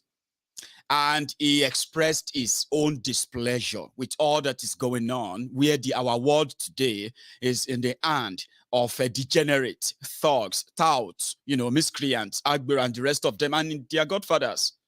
But whatever they have managed to hide all this while, right, he believes strongly that they have already pushed to the last part of it. And whether we want it or not, okay, they will self-destruct. It's just a matter of time. Then pray that God will not forsake us or abandon us, because they are those who are supposed to be speaking for Yoruba people, but they choose not to. They choose to speak for themselves only. And then you see, except we all realizes that they are not for us. Yeah, we'll probably continue to deceive ourselves. So my caller, sir, or ma, hello there. Hello, Maiyegun. Hello, sir. Hello, good evening. Just want to say thank you for what you're doing. You're speaking the heart of so many of us, Nigerians and also pro-Yoruba. You mentioned something, tonight, which really struck a chord in me. And that's the fact that, the fact that you didn't say it this way, but the way I receive it is that, there are still Yoruba stakeholders, pro-Yoruba stakeholders that are probably, sitting on the fence at the moment, or probably doing something else. And that's just because, still feel like there's a bit of hope. I want to believe that the likes of Tinubu as well, they are, look, because, there is on record that even Tinubu himself, did not believe in Nigeria. I think somebody, brought that out. He didn't just say that as a politician, by the way. Yeah, he said that as a governor-elect in Lagos. And this was right back in 1999, before the swearing in. He said, I don't believe in Nigeria. I believe in the independence regions, just like we were before. And that's what we signed up for. That's what he said. But the story is changing. Or has changed. Yeah. No, you see, this is the thing, basically, at times, when people are, occupying a certain, political space, there's an element of, personal ambition. There's an element of, okay, maybe if I hijack the power, then I will free my people. But what they don't understand is that, it's not going to work like that. You see, I have a friend, who is also, pro-Yoruba, and also, we talk a lot about this every day on a day-to-day basis. And I said to him a couple of years ago, even before all this thing started, I said, when it was obvious that, Tinubu wanted to become the president, I said, Tinubu is the last person. This is where I said in Yoruba. I said, for the Yoruba, nation to really materialize. I said, somebody like Tinubu, Onilatite. And this election thing is the journey towards him, eating that rock. Because, when there's nothing again, this is the highest, this is the, the height of his ambition. It's the zenith of his career. If this ambition is if he dashed, becomes president, I'm telling you, that's the zenith of his career. He can't become anything anymore. That's it. Exactly. When that, hope is dashed, which I believe is going to be, I'm not God, but I just know that it's going to be, that is dashed. I'll let you finish. There's something I want to add to that, and I want you to also see it from that perspective as well. But go on. When the hope is dashed, what? When that hope is dashed, the only thing in him that could make his name to be included in the history is this, this old Yoruba thing. And I tell you what, that is what is going to pursue for the rest of life. This is me, I may be sounding like a prophet and all that, but it's just, I just feel like, what? Yeah, it's just, what one thing, sir, quickly, before I forgot what I wanted to add as well, okay? You said something earlier that some people believe that when he becomes president, right, he can free Yoruba land. You see all this kind of a myth. Common sayings among politicians. Like I said, that they say things they can never do. Okay. Now, it's not going to work. Here is one thing. Here is one thing, sir. We can all see all the drama going into all of this. We can see all the alliances going into it. We can see all the arrangement and agreement that even behind the scene agreement that are so dangerous to themselves, even themselves, right? That they are agreeing into altogether power. Okay. So when they finally get it, right, the burden of a Yoruba nation will become even more burdensome to him. Because at that time, he will be responsible for the breakup of Nigeria. And that's something he will want to completely avoid. Because he won't become president and then start breaking the country apart. It never worked that way. If anybody is telling you that, anyway, I told people, I said, if anyone is telling them that, bury it. But like you said, yeah, that if the whole idea perishes, because we can say it just like that of the Biafran struggle as well, right? Obi's emergence has managed to distract so many people enough that, attract attention than it used to be. You get what I mean now? So for the Yorubas, who stand for Yoruba Nation, Tinubu's candidacy has pitted them against that idea, and they are now putting them as the second option. If this thing no work, we'll go break away. Yeah. For the Igbos who are like supporting Obi in this regard, yeah, who were once pro-Biafra and all that, right? They are like, well, somehow, we have a reason for saying we want to leave. In a way, if this does not happen, then we're going back to it. There are Yorubas that feel like, oh, if Tinubu doesn't win, we're going to go back to it. But here is something I have seen, sir. I don't know if you have seen it too, and I want you to look into it. It's this. That Tinubu, let's say Tinubu doesn't win, yeah? It's not only going to get those who cling their tiny hope on Nigeria on him to retrace or retry, to retrace back, Abi. It will also make it impossible for any Yoruba in Yoruba land to use Yoruba as a bargaining chip for national politics anymore. What do you think? Yeah. I totally agree with you. I feel like, this anybody is the final come after this Tinubu, whether he wins or not? Would anybody come after this Tinubu and use Yoruba as a drive like this for something personal anymore? In your own opinion? It's not. Look, this is the final straw. This is the final of the fight. So it's final. You see, so this goes back to exactly in so many fronts. This thing has been building up. Whether you want to talk about, what's it called, pre-independence, struggle, the nationalist movement and all that. You want to talk about, how we went into, what's it called, First Republic, and how the military took over, and everything coming up to Abiola, and now coming up to Obasanjo and everything and all that. Look, this. It's almost like, we're running from the destiny that we all know that it's going to happen. I like that. So, look, we have been running away from destiny. Yeah.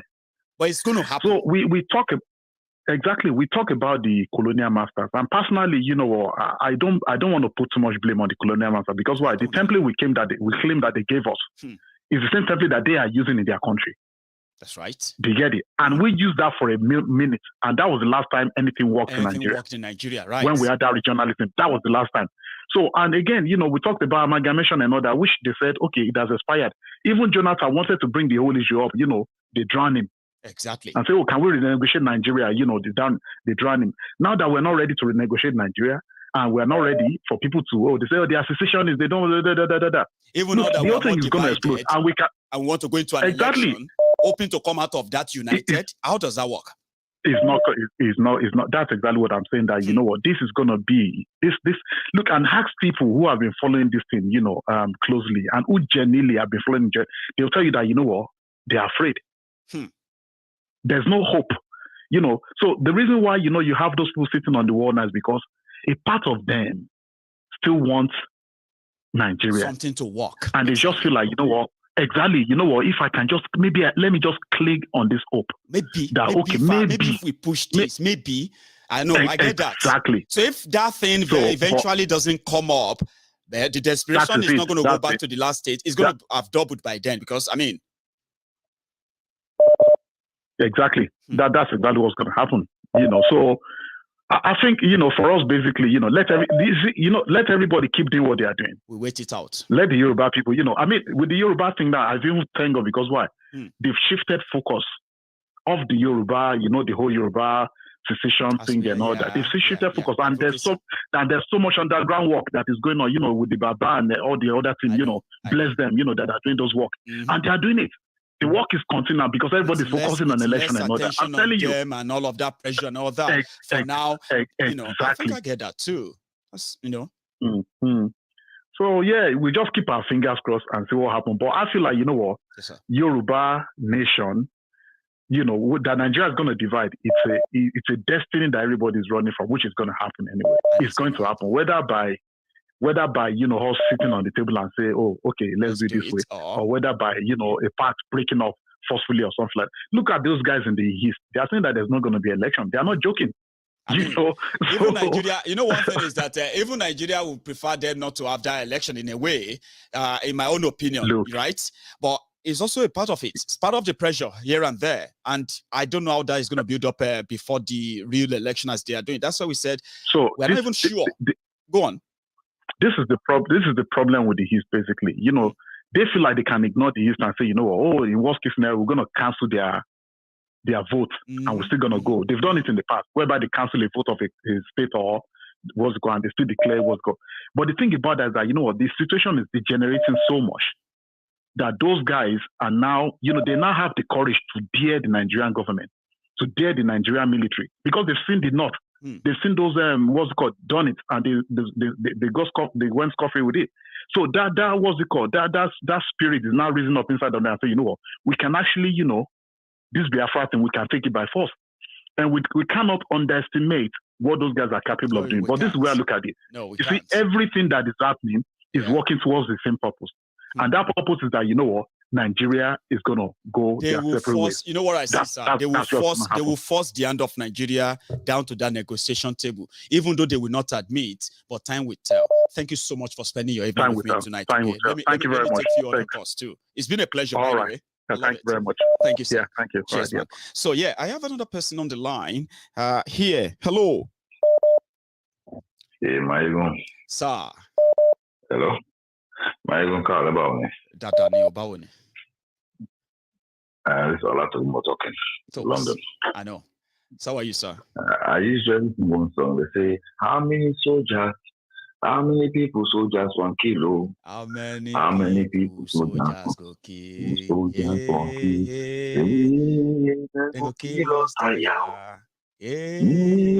go kill us, they go kill us, how many people soldiers 1 kill? I got a few late. So and so Leon. No, it's all right. At least you're part of it, probably to some extent, yeah? Go on. I've always told you that Nigeria has ended. I told you, I think it was a week ago or thereabout, if Atiku no enter, Nigeria go break. If Tinubu enter, Nigeria go break. If Obi no enter, Nigeria go break.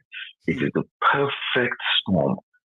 The storm is brewing, the tsunami is coming. People can't see it. I feel so sorry for some people. When shit hits the fan party, my French, we go see them. All the marches and everything, you can see thousands of people coming out. We are showing MC today, yeah? In the next couple of, I have some of other rallies here and there, including PDP as well, right? But we know this difference between those groups, to be honest. And we know those who are feeling threatened by those who are volunteering to protest. And all of these are just like, they are not storm in a teacup. They are brewing here and there. Go on. Maiyegun, you know that I told somebody that they said Lagos is 21 million, Ogun is 5 million. I said, no, look, where is this mist coming from? They say Kano is 11. I said, don't stop doing that. Maiyegun, I keep saying to you, one day, please do your show on Nigeria's map and the census of Nigeria. You can do it physically. Go on Google Map. It is not reliable. There is no reliable data to work with. But I get what you mean. We can always work with what is available. Yes, what I'm saying is that if you look on Google Map and Google Earth, do the schematics, the left and breadth and everything, the size of Nigeria and everything. Go to Kano. You see a hamlet here, a hamlet there. Lagos, all you can see is brown roof. People are living 20 meters in Lagos. It doesn't make sense. You understand? So now somebody said, Tinubu keeps threatening people to vote in Lagos. Let me say something. If I tell you that half of people in Lagos are Igbos, half are Yorubas, and half of Yorubas are even leaning towards Obi. People don't look, look, how many people can you kill? Look, what does it do enter? If they try it again, 2023, I swear to God, I'm saying Lagos will burn. Tinubu go back Japan. Tinubu run. But look, Maiyegun, look at Kano. Look at the major city of Kano State, Kano, and look at even Ikeja. Compare the two. Population density. There's no way. Absolutely not. It's a myth that North is more than a South. You said it before your program, like, where they see people like I remember, of course. You said it before. You said it before. Okay, hold on a second. This guy said, let me go and check online. Brownie is so big. Brownie is like 5 times the size of Lagos or 10 times the size of Lagos. When you get to Brownie State, there's nothing. It's desert. Nobody lives there. So where do you get 5 million votes in Brownie State? It's not. It's a myth. It's a myth. And the minute we start debunking that myth of population density, the minute we take back what is ours, forget it. I go, Baba, I cannot lie you. I'm watching. Look at it. Thank you. Now look at Lagos, Ibadan, Benin City, Port Harcourt. Look at how densely populated that place is. Kano. There's nothing in Kano. Can you see this on your screen? Can you see it on your screen? I'm watching, brother. I'm watching you. Now look at the density there, and you can see where the population. You can see where houses are there. The majority of the other part of it are possibly just scattered everywhere. See, Hamlet. This is what they look like. Literally called Hamlet. Yeah. Yeah. Even if you look at that place, zoom into that place. You can see where houses are, and you can see where this past. What have you had? You are right, but let me try. Let's try Lagos. I mean, it's actually obvious that normally we should. Let's say Lagos, Lagos, Nigeria, or Ikeja. Lagos is better. Let's take the whole of Lagos. Lagos, Nigeria. Go on. I'm here with you. So let's see what that is. Look at the schematic. It doesn't make sense. Now, let's see if we have any patches, and like you said. Social media, the truth, zoom in. Keep zooming in. What? No, keep zooming in. Don't worry. Lagos. This Lagos. You just keep zooming. You see all that brown patch? It's not desert. Yeah. Man, there's no space. There's no space.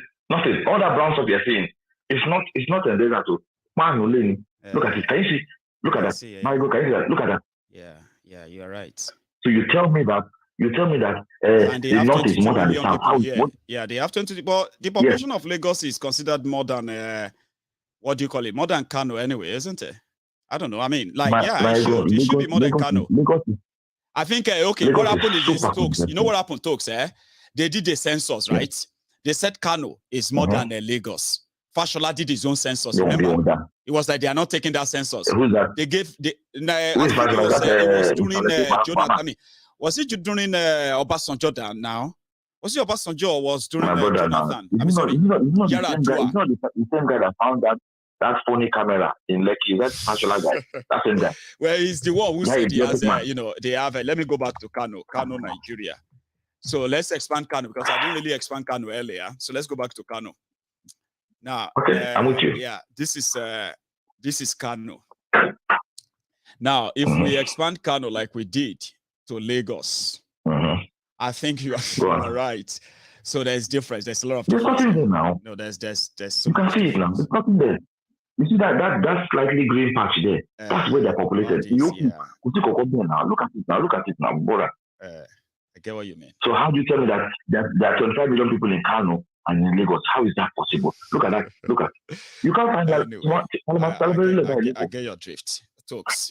But it is part of the fraud, isn't it? It is part of what makes everyone believe that sharing things in a place where there's no equality and all of that, everything is so shady and unreliable.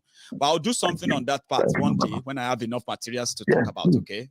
So at least you can also look at, what, the census in Nigeria, based on X and X, let us see what it is. Population density possible. All right, my brother. Take it easy, man. Thanks so much. You take it easy too as well, Baba. Nice one. Thanks so much for coming. Yeah, this is me back, Abi. I have another call on the line. Hello. Yes, Maiyegun. Oh, hello, sir. This is Toki Agberos calling from Nashville, Tennessee. Oh, Nashville, Tennessee. What did you call the name again? I didn't grab the first part. Biodun Toki. From Nashville, Tennessee. Fantastic. So, Abi. Yes, sir. I got you. So you are live. Everybody can hear you, bro. I'm a first-time caller. I've been watching your show for the past 7 years. Wow. Thank you. You are a veteran. I want to use this medium to say thank you very much to you, Mike. Oh, thank you so much as well. You are the voice of voiceless. Thank you for speaking on my behalf. God bless you and your entire family. Amen. And yours too, Baba. The situation in Nigeria there's nothing we can do about it. We just have to sit down and take back and sit down and relax. Because a lot of people who are being at home in Nigeria, but because of the little thing they are getting from the government, they choose not to speak the truth. Because truth can be very harmful to them and deny them many things they enjoy. Sadly, exactly. I have a friend that we've been friends for so long. He's a part of the government. I called him 2 weeks ago when he's an advocate of Tinubu or whatever they call it. Wait, Ogbeni to ta fun wa yi. Kí ló fi po ma ṣe tó ma yàtọ̀ sí nǹkan tí Buhari ṣe nsìn. Ó ní má worry can you just tell me the reason why you want me to vote for this man, or tell me if I want to tell my family, okay, this is the right person for you to vote to. So that I know once you do this, so I mean, I will not have to worry about all your extra bills anymore, because you'll be fine. Oh yeah, tell me. This man was just telling me, money, but this is the same Tinubu that served Buhari to 2015. Well, Buhari 2015. I traveled from America here to go and vote for that Buhari. For Buhari. Ọlọ́run ní foríjì o. Ọlọ́run ní foríjì máa nìyẹn. Àti gbogbo wọn lápapọ̀ wọn lójútì ni brothers. Àràárọ̀ for the past 3 years, máa ti ń jí láràárọ̀, máa ń ṣépè fún àwọn people yẹn. Èpè ni máa gbọ́n wọn ṣe máa ti ń jí láàárọ̀ èpè máa gbọ́n àwọn people yẹn ṣe. I go to Nigeria twice every year. Nǹkan tó ń ṣẹlẹ̀ lù yẹn kò ń ṣe kékeré. This same guy, mo dẹ̀ rán létí ń jẹ́ ẹ pé bọ̀ ìwọ ló ń bú Tinubu ń jẹ́ ẹ àjọ wà lọ́fíìsì ń jẹ́ ẹ tó ń pè ní ẹ. Wọn pé yàn lè ṣe kéèyàn má ṣe mistake. Àwọn ò rí dáadáa ni mo ní for real. Ó ṣe rí dáadáa sí.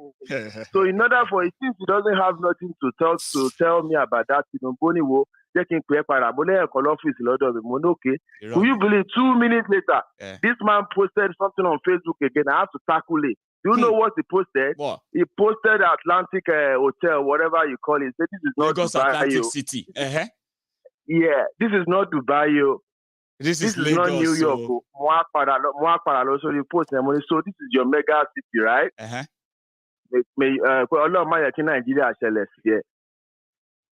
This same guy now, he's trying to apply for American visa. His family, Baba, I want overwise. Majority of them are applying for visas of different countries. Some of them are even participating in this politics to gather some money to japa. But guess what? If you tell them that this thing is so selfish, this thing is so heartless, you are leaving a ruined place to further ruined, and you are not letting those who actually really care to warn the people. Near to any people, they will tell you, my friend, we are just, they are the same as those they are defending, Baba, and it's sad. We won't apply for visa. Majority won't need visa application. Emily take visa lower by. Running the election in ko gather more. I love Nigeria from abroad.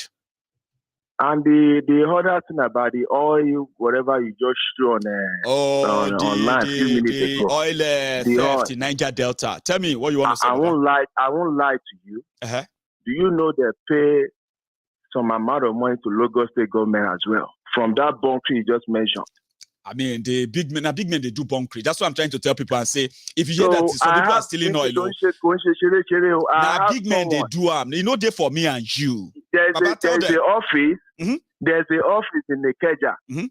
All I have to do is just sit back and relax. Every Monday, they remitted the amount money to their account. Every Monday. I'm telling you the truth. These guys go to whatever if you look at the picture you showed me and you showed us online a few minutes ago, they have different pipes. You see those different pipes have different then get tag. This one na Zoo Coast line. No tap. If you tap them, war will happen for your village. Like they can bring you and start killing everything. You don't go tap Doko's line. No be your line. Why you go tap there? It's sad. I'll bring the picture back on. Baba, continue. So all these people we are talking about now, and people here in Nigeria. My 100%. Mother, my mother was a APC. Yeah. I'm telling you, the last time I spoke to that woman was last year, August. If you go back to there, people, don't call me anymore. Because these people, I'm doing what I'm supposed to do. I don't want to have any conversation. Can you imagine? Because these people have want glory and intent for want it. Tawana want to liquidate it. I told these people, there will be a day our kids will sit down and call us, Daddy, what did you do? People want to go back home. Our people here that have been living here for the past 40, 50 years, they have not set their eyes in Lagos, in Nigeria. But the situation of things, they can't you are talking about this picture. Check your screen, eh? Now, what did the thing look like with this? So this is the pipeline, and the people who tap them, they have who welded them, they have OCs and everything attached, and all of that. So this guy I'm talking about, few years ago, before Ambode stand up, this guy was living in Germany. So he used all resources to pay for the past 15 years in Germany. Campaign for Ambode. When Ambode came in, he does not go for any control. Until the governor. So the governor, I'm telling you this truth. This guy now works. He worked directly with the what is it called? Tayo Ayinde, which is the what did they call this guy? Position to the So those guys are the ones in Lagos State Government. Yes. So this guy now, unofficial should you name Delta and pipeline and make sure your pipe to work from there. So only a percentage every Monday. He does not. He have his family in Germany. He does not go there anymore. So once we meet every day. I go to Nigeria every 3 months. Come as a politician. You'll be my voice victim. Oluomo can share politician to one. No more Baba, because me, why did you have to do that? One way or the other, some of us not to manage, at least stabilize our to some level in different places. Sure, you get me? So we have a chance of meeting some of these politicians, their workers, their staff, their friends, and all that. We have an opportunity of meeting them every now and then. I mean, for somebody like myself, I've met few of them. Now, when they talk, Baba, sorrow, you will see it in there. Ni believe upon Nigeria. When you are telling them that when they talk, Senator Lenny, Senator Lenny, Senator now. Senator one Senator for the past 12 years. Why is he talking like that? Ni believe in Nigeria for real. When you talk about devices and everything, oh my brother, I understand. But it is what it is. Our people like it that way. It's not that we don't want to do something nice and all that. If you try to do anything nice, you will be rejected. Our people love it that way. And I'm like, what about the country as a whole? You claim to love the country. We love, Baba, leave that love. Just make sure you take care of yourself, take care of your family, and take care of people around your community. God will deal with it. Politicians say that to me. They don't believe in Nigeria. But when I see some of their vuvuzelas, they are going lyrical, philosophical, and they begin to speak grammar and here and there. I'm just like, you are just dumb, a dumb bustler. Just get paid and get the hell out of here. Baba, tell me more about your friend. Well, you see what I'm talking about now. This same guy now is telling me now, where Biodu, I have investment in Ikorodu, which I supervise every year. Do you know in my area there is the transformer they bought there is so small. I use my own hard-earned money to buy a bigger transformer in that area. Do you know 3 weeks later, NEPA came with their janwe and took the transformer away? Why? Telling me the transformer belongs to them because it is too big. is too big for the area. For the area, you shouldn't have given them bigger ones. So they will bring a smaller one again. But I know I use my own money to buy the transformer because I need more light. My own money, my own property, which I have the receipt. So these people came later in the evening with the Janway. Do you know what happened? What you lost some of our àgbàlagbà landlord lórí burúkú tó wà ládùúgbò yẹn. Wọ́n lè gbé transformer yẹn lọ. Àwọn landlord tó fẹ́ enjoy transformer náà padà cooperate pẹ̀lú wọn. I don't enjoy yẹn ni o. At least nígbà yẹn we have uninterrupted power supply for at least 90 hours every day. I live right in front of that last hotel, which is the same road, that same road, PZ wà ń bẹ̀. Spin test wà ń bẹ̀. Oríṣiríṣi tírà ló ń gba bẹ́ẹ̀ kọjá. So the light was useful to every one of us, but they choose darkness. They choose darkness. So right after that, nígbà tí mo lọ lé later tuntun kan ti gbé transformer ẹ pé wẹ́ Ọlọ́run ti ní ìwọ̀n ba nǹkan tí màá ṣe ni mo ṣe yẹn. Go and sort it out. Do you know for 6 months? For good 6 months, wọn ní iná ládùúgbò yẹn. And they will now go to bed and say, "Aderi wọn gbà táwọn NEPA wá gbé transformer yẹn lọ." Like just like that. Youth came across because I'm so familiar with these guys. I play ball with them. I finance their soccer team and all that. And when youth here cross by you, transformer yẹn ká pé wọn ò lè gbé transformer yẹn lọ. Tí làwọn bàbá òṣì yẹn jáde pé ẹ̀yin ọmọ òṣì ṣé ẹ̀ ń lọ síbi tí bàbá yẹn rán kíníkan kíníkan. Kí ló kàn yín bẹ̀ yẹn kíníkan kíníkan. Mélòó ló ní ilé ládùúgbò ibi tẹ́nàtì ní. But oníyà àwọn ló máa jẹ tójú. With Thank you so much, Baba, for sharing that with us tonight again. I appreciate you, Baba. Thank you very much. I want to thank you again. Thank you, your family, and every one of you. Thank you. May God bless you. Amen. And thank you so much, Baba. Send it to everyone around you too. Nashville, Tennessee. That is where Abe is calling from. So thank you, sir. I'll take another one. Here we go. Hello there. Yeah, Maiyegun. Hello, sir. Good evening. How are you? I am very well. How are you? Good.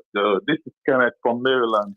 Kenneth from Maryland, and I prefer to say Ken, if that's all right, because sometimes those short names, people take offense. They'll be like, "Hey, come on, man. I mean, we're not that close. Why would you call me Ken? That's just for me." You know what I mean? It's all. I mean, it's in this part of the world I learned that too. In Nigeria, when you say my name is Taufik, you see somebody that will quickly change it to Fico. Nobody take offense. But here they say, "No, come on, man. We're not that close. Why would you just call me Ken?" So I choose Ken because you come to my temple tonight. So, Baba, how are you? I'm fine, and you? I am very well. I mean, thanks for asking. So it's just same old. Yeah.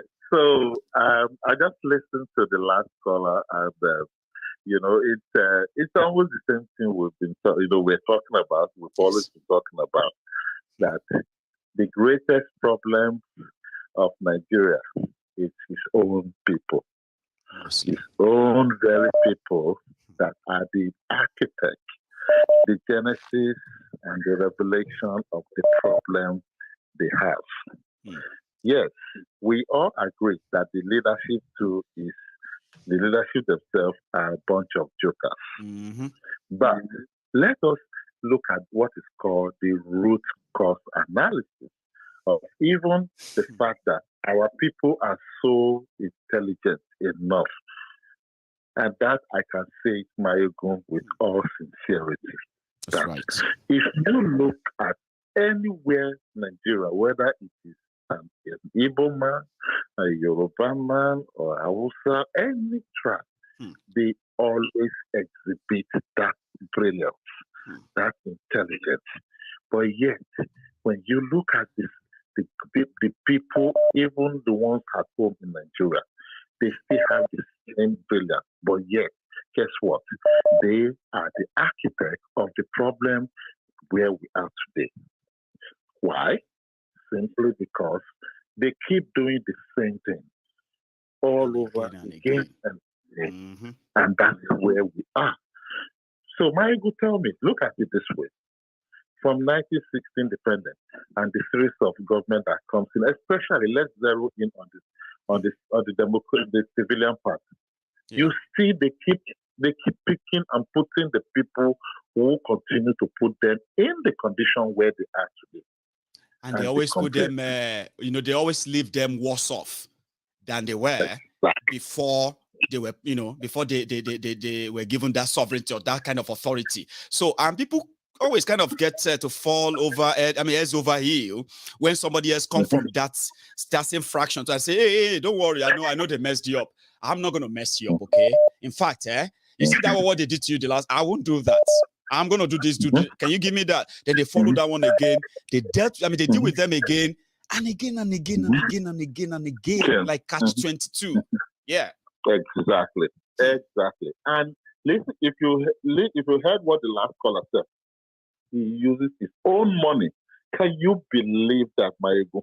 His own money, his sweat, money that he worked for. He didn't rob anybody. He worked for those money. Yes. And used the money to better the life of his community. What happened at the end of the day with the transformer? This douchebag came to pick the same transformer, and they would not give him back. If that is the audacity. Is that not stealing? By the way, Ken, in a normal world, right? If I decide to, for example, put I bought a transformer with my money, right? And then not police, except if a court says it should be confiscated if I've committed a crime, like it's a proceed of crime, confiscated. But institution. An institution that failed to provide electricity, they had the audacity to bring in a truck to take that and claim it as their property. You know why I'm not surprised, right?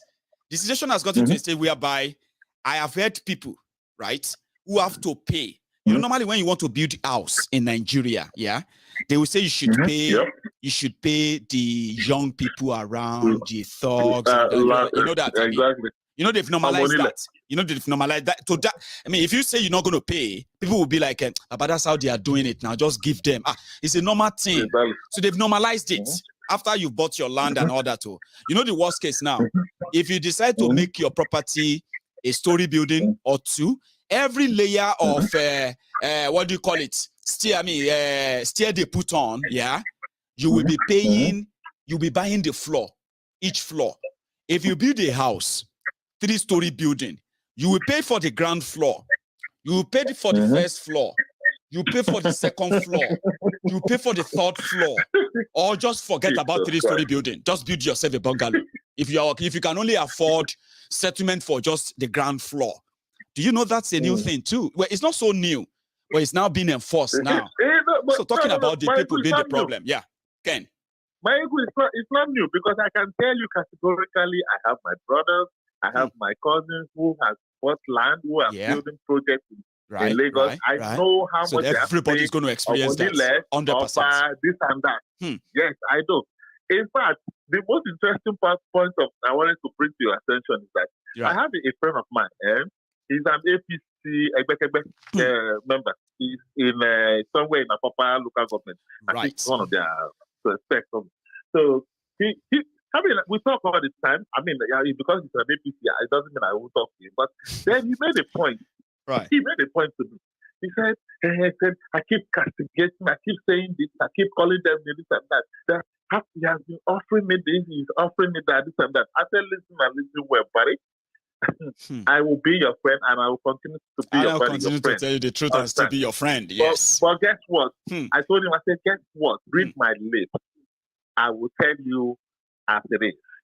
You don't have to like it the way I say it, but guess what? Even if you don't like it, you can kiss my black eye. I don't care. At least you remember I did tell you. Because it's a piece of my mind. Exactly. And even when I went to Nigeria, he did do everything he can to offer me. I don't know where they are getting their own share. But I told him, I said, listen, and I'm not saying it because I'm here on the spec with you. I told him point blank, I said, listen, I have paid my own little bills in my own little way. I don't need this kind of money. I don't need money that puts me on a very bad note whereby people keep looking at me and like, exactly, really? My conscience, my mind would never give me peace when I remember the source of that fund. Please, I like that. Okay.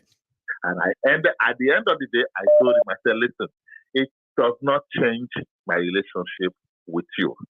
Just that when the truth needs to be spelled out, I will look at you in the face and I will tell you, I will look you people are full of shit.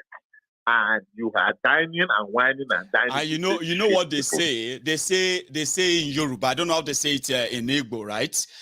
They say it in Yoruba, loosely translated as, when the high is always, drop this this debt, yeah? And then what you do is that when you remove the debt from the high, like that, you will show it to the high and say, see what you are doing. See, your mates are cleaner. Look at you. I removed this from you. So just to say, when the high is doing something bad, what you do is that when you remove it, you show it to it. That's what you're doing to your friend. And I think that's what friend does. Friends, that's what friend does. Being honest and looking in the face and say, well, this might be your choice. There are consequences around this, but let me be honest with you, right? This is not right in a way. And I like that. Ken. Yeah. And so just to give other people opportunity to talk, let me just wrap it up. Yes. So let you know that, listen, truth might be bitter. Truth might hurt. Truth might take a long time to start hitting home the point. But guess what, Maiyegun? What? The truth is the truth. Yes. It will not change. You know what somebody told me, Ken, about truth? Yes. They said, Maiyegun, truth never dies. That's all. And no matter how popular a lie is, the day the truth decided to shine the light on it, that day the lie dies. And those words, they are powerful for those who can actually value them, not just say them, values them. Thank you so much, Ken. Thank you. Let me take another call here. Baba. Thank you so much. You're so welcome. You have a good one, Baba. Thank you very much. I have another person on the line. Here we go. Hello there. Hello. Hello. Hello, sir. Yeah, sorry. Hello. Hello. Dominic calling from Cape Town. Dominic from Cape Town. Baba, you are live. Oh, everybody can hear you. Dominic, have I ever spoken to you before? Yeah. I don't think so. Yes. Have I? Yes. Cape Town, because that Cape Town, South Africa, kind of sound, rings bell. My friend, Tunde, I've not heard from him for ages. There's another Tunde as well. I've not heard from him too. I've got a few guys in South Africa. And Dominic, thanks so much for stopping by. How are you? Yeah. Thank you. Yeah.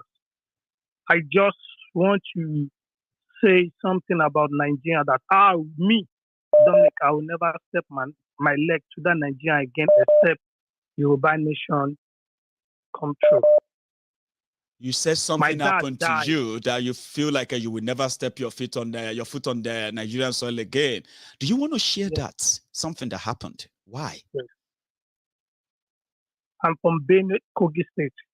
So I was brought up in Lagos all my life. Right. So my dad died through of medical aid of something. So my dad didn't pay me. My sister died because of leg pain, because of nonsense. He just went to hospital for a medical checkup and he short of blood.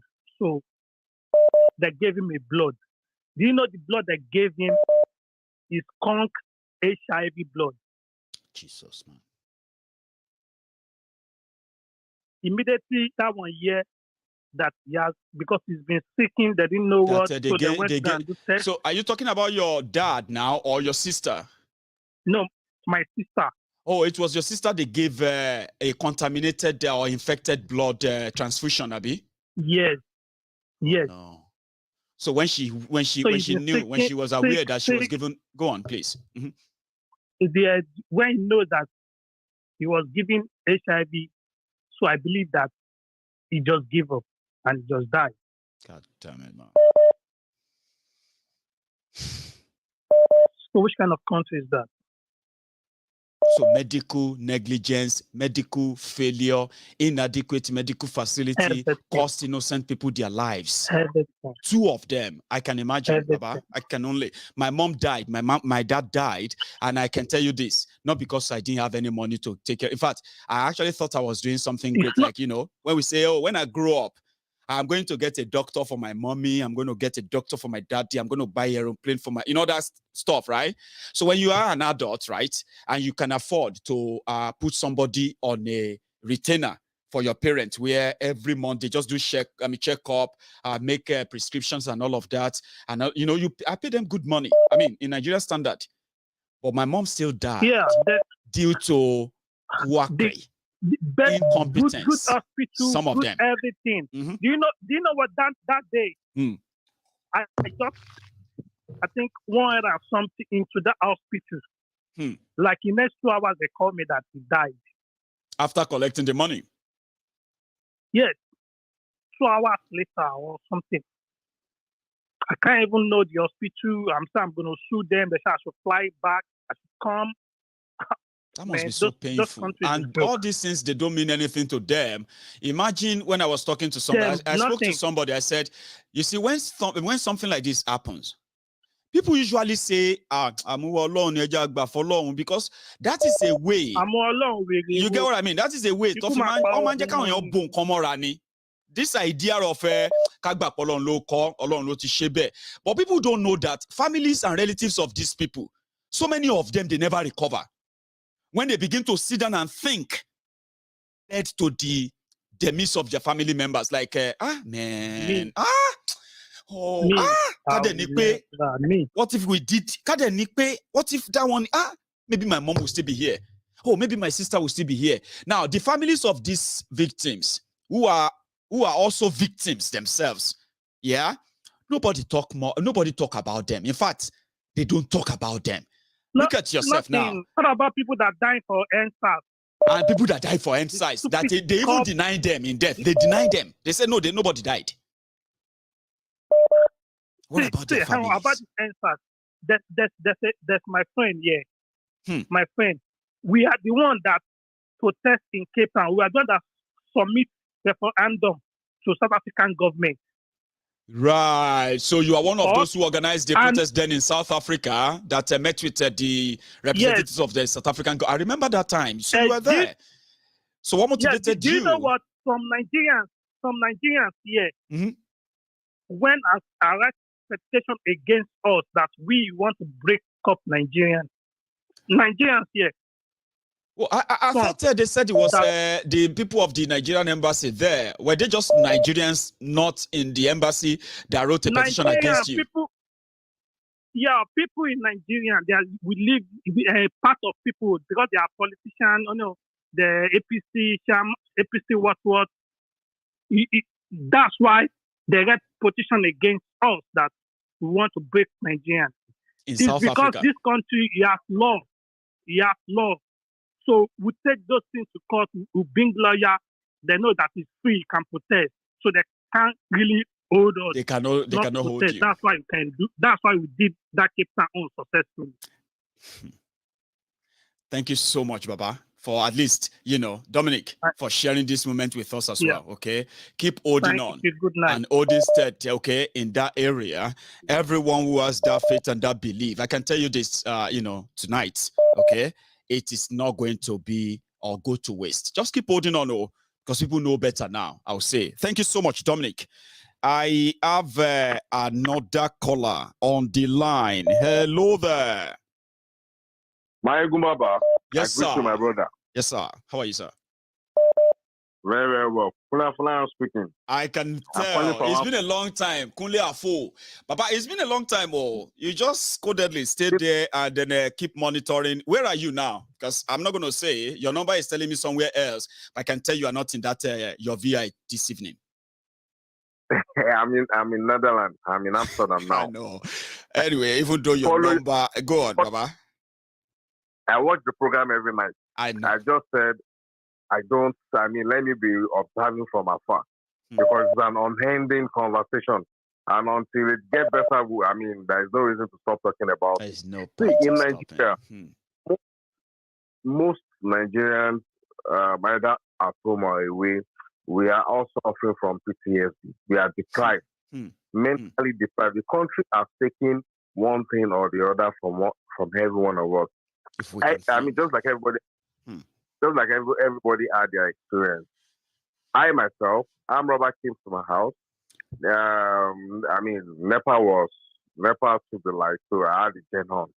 So, when we have this indicator light, every house have this indicator light, and when they bring the light, NEPA terminology will change. So they brought the light around 2 a.m., and I had it, it was really hot then, the gen was on. So I woke up, my wife woke me up to go switch on the switch. So as I got to my door, I saw that the thieves they have cut off the burglary. So one of them was already making his way inside. Oh, they've already cut in. I was expecting you to say when you came out to go and change and switch over, then they just quickly grabbed you because you opened the door. So they already caught the burglary. Go on, Afo.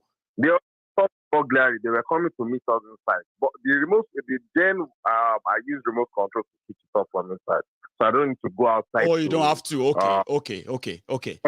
So maybe the noise of the generator prevented you from even hearing them when they were cutting the bars, right? And then you getting up to go and switch off and all that stuff probably just put you right into the action, or else they would have been the one to wake you all up. Exactly. That was the exact situation. So I tried to hold that one. The guy jumped out immediately, and the other guy outside just told me that better open your door so that we have our conversation inside, or we shoot you from here. I said, shoot me, be bad. Why not just stop an edge? Don't happen.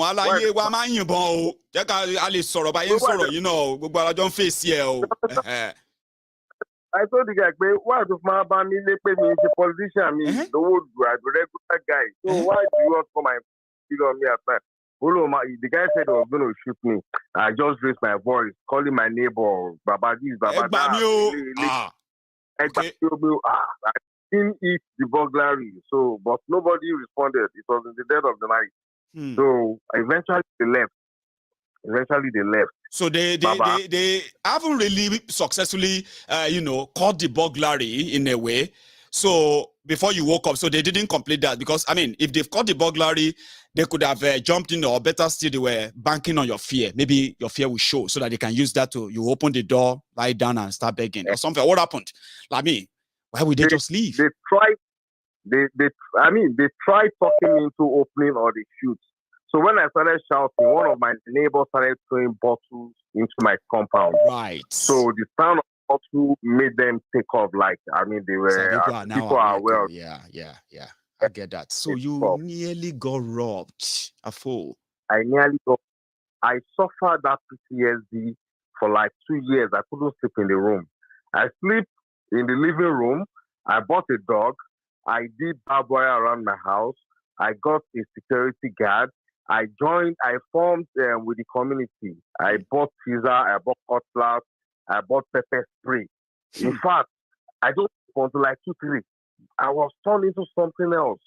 Like paranoid, always, if you hear bang, you will be turn around. If you hear anybody that just open the door behind you, you look around. All these are signs of PTSD, and they have nothing to do with how strong you are, how bold you are. Papa, forget it. You go break. Tell me more. They are mental driven activities, so you just have to respond to it, and they are psychological. So eventually, we brought Nigerian or Latin stuff. 7 years ago, I know my age. Everybody knows their age. Yes. Buhari is done with the 7 years now. Wasted and as useless as anything. Look at the next level of conversation we're having on our two, Buhari, Tinubu, and Obi. So now the truth is this: 200 million people cannot relocate. Not many of us, not all of us, we can't. Yes, but anything Nigeria about so then they afford it. Last. because I want no friend. They are not living in Nigeria. No. Their children are not living in Nigeria. No. Their wives are not living in Nigeria. They don't do anything significant in the country. So what are we saying? Maiyegun, I appreciate you every night. It's not easy. I mean, your level of mental engagement and how you pull through, I can't explain it. But I think I rely more on people like yourself and a lot of people here who kind of always make it worth it. I think that's the point. People make it worth it. You know what I mean? We don't have all the shiny time every night. There are conversations at times that will just make all of us be like, I wish Maiyegun is not talking about this because I don't like the way people are, feeling. You know what I mean? But we still have to do it. Yeah.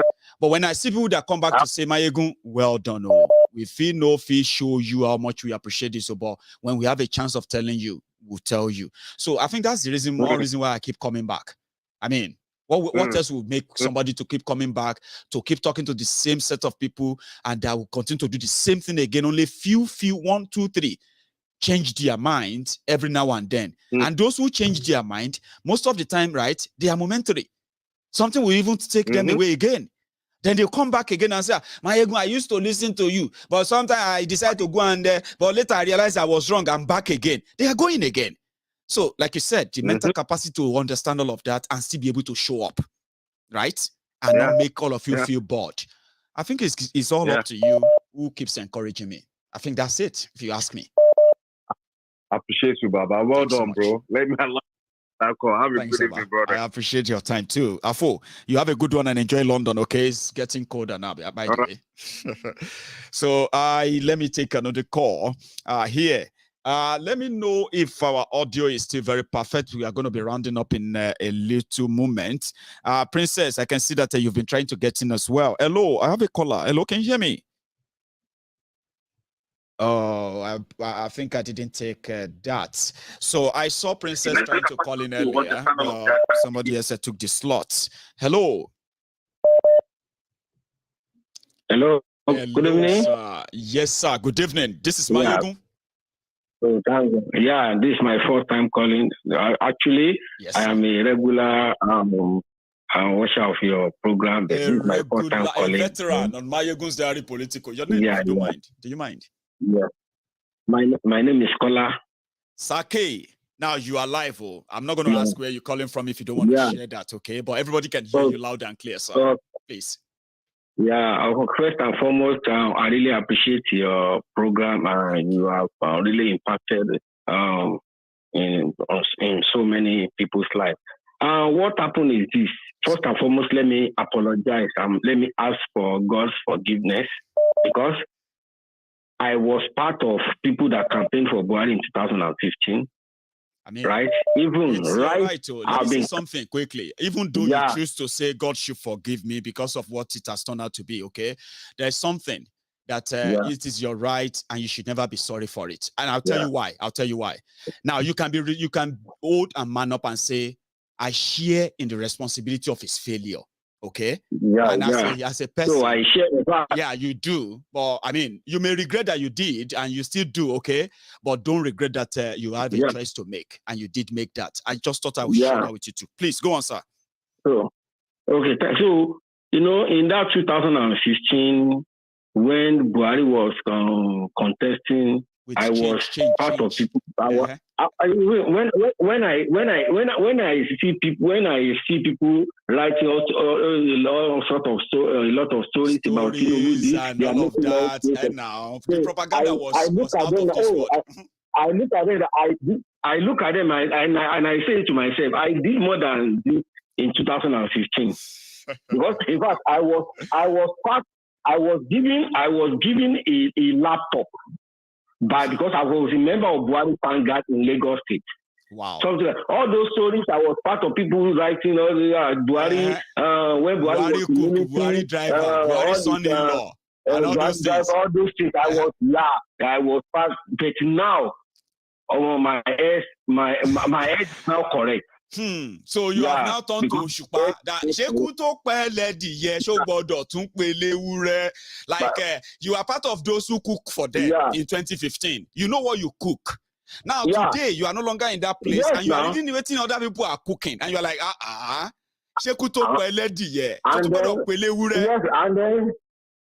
And then, do you know what changed my mind? I lost my job. Tell me. I lost my job. Oh, you lost your job after 2015. Yeah, after 2015. And then all the promises they told us, don't worry, if you do the election, unemployment allowance, and every other money. About that. Nothing. They asked me to come and collect Empower for how much we gave you 10,000. No, they even said 10,000 naira. And I look on myself. I said, "Oh, I'm a big fool." Yeah, immediately play around. I played myself.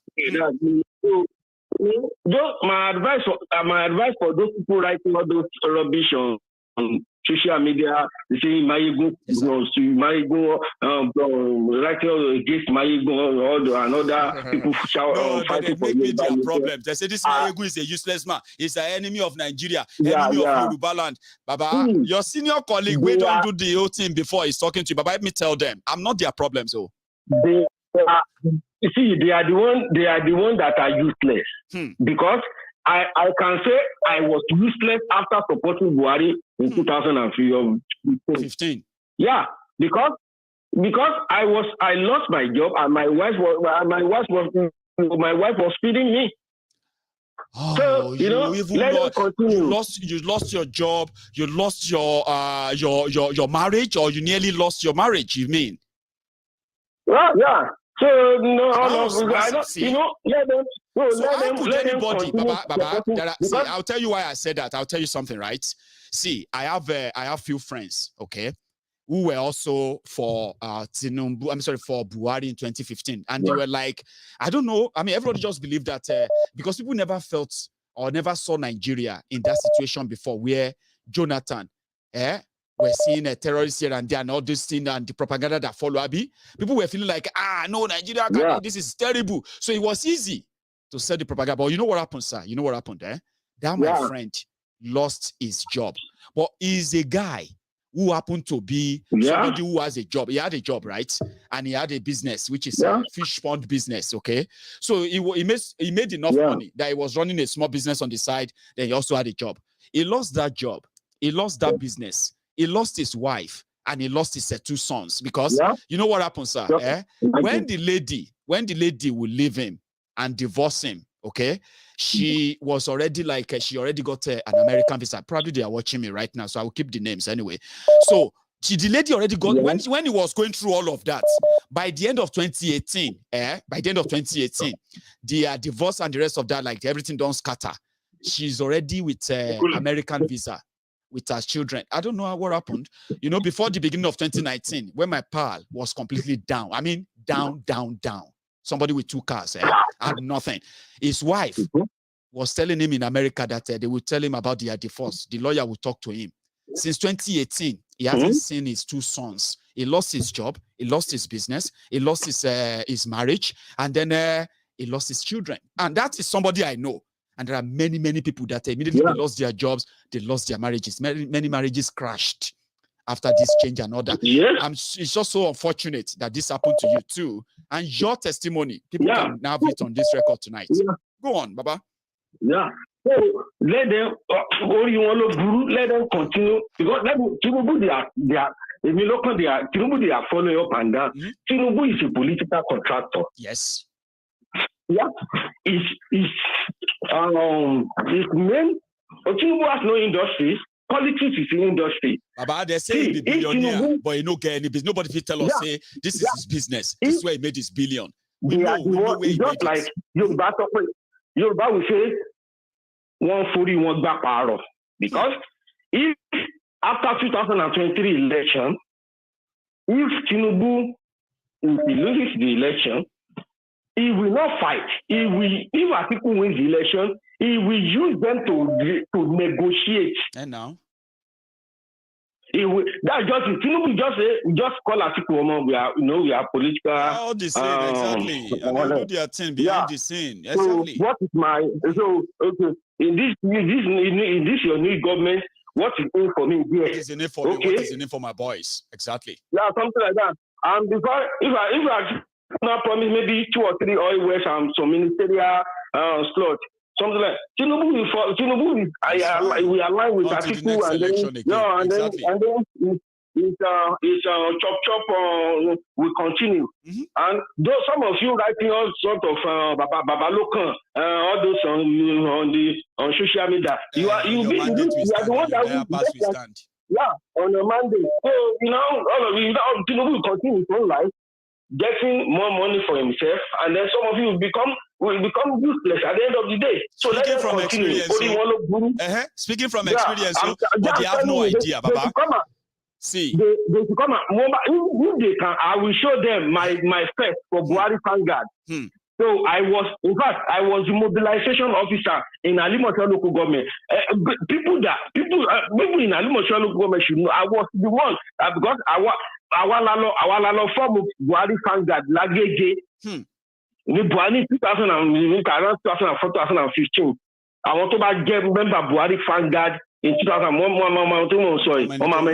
Baba, èèyàn tẹ́ni láti sọ mọ́ọ̀jì oníkálukú wa nǹkan tá máa fi sọ ìtàn ayé yìí la máa bá eléyìí náà kí ló ti ń pè ẹ̀kọ́ la máa fi ní. But thank you so much for sharing this with me tonight. I have to say, let me take my last call, okay? I appreciate you, Baba. Thank you very much. Stay safe, So I'll take one more and we can call it a night. I think I got Princess now. Princess, is that you?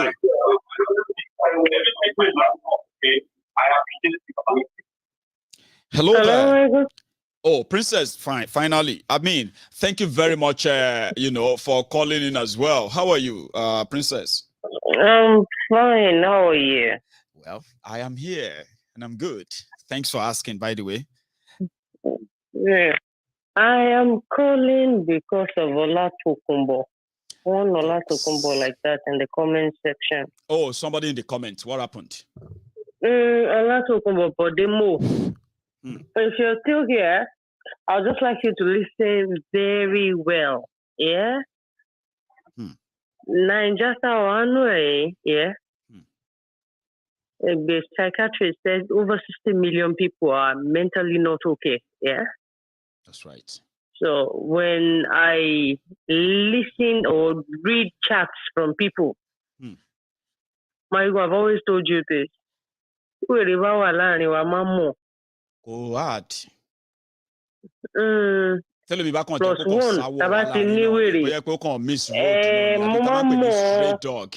You will know easily because the way they believe. You will know. I know that now. Because you can't come up here, yeah, and tell us, see, there are some of we are all awake. Our wokeness is at different levels. Yes. And if we are on this platform, we learn and we unlearn some things. A lot. That we've been taught. That's why everybody come out here every night, yeah? Yes. We learn and unlearn, yeah? That's right. Tinubu does not have to be a philanthropist to me. It doesn't have to be to any other person too. No. It does. If we have a working system, Olaya, Remi Werekwe is not meant to tell them to take care of Olaya. The system is already in place, funded by the government.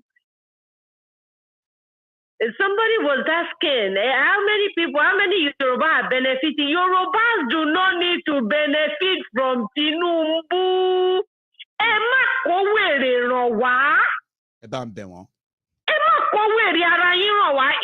Majority of you placenta you go where they look below. We know it.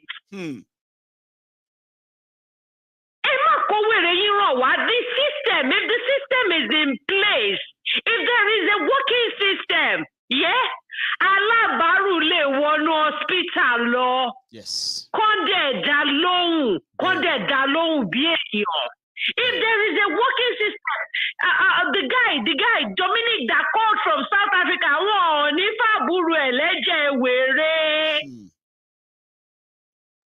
if there is a working system, ungba tó wọnú ilé ọ̀gbẹ́ni tó pè yẹn, tó pè net tó ló lè wọnú ilé tó ní wa. Wọ́n kò sẹ́rù ẹ lọ́wọ́ mi o.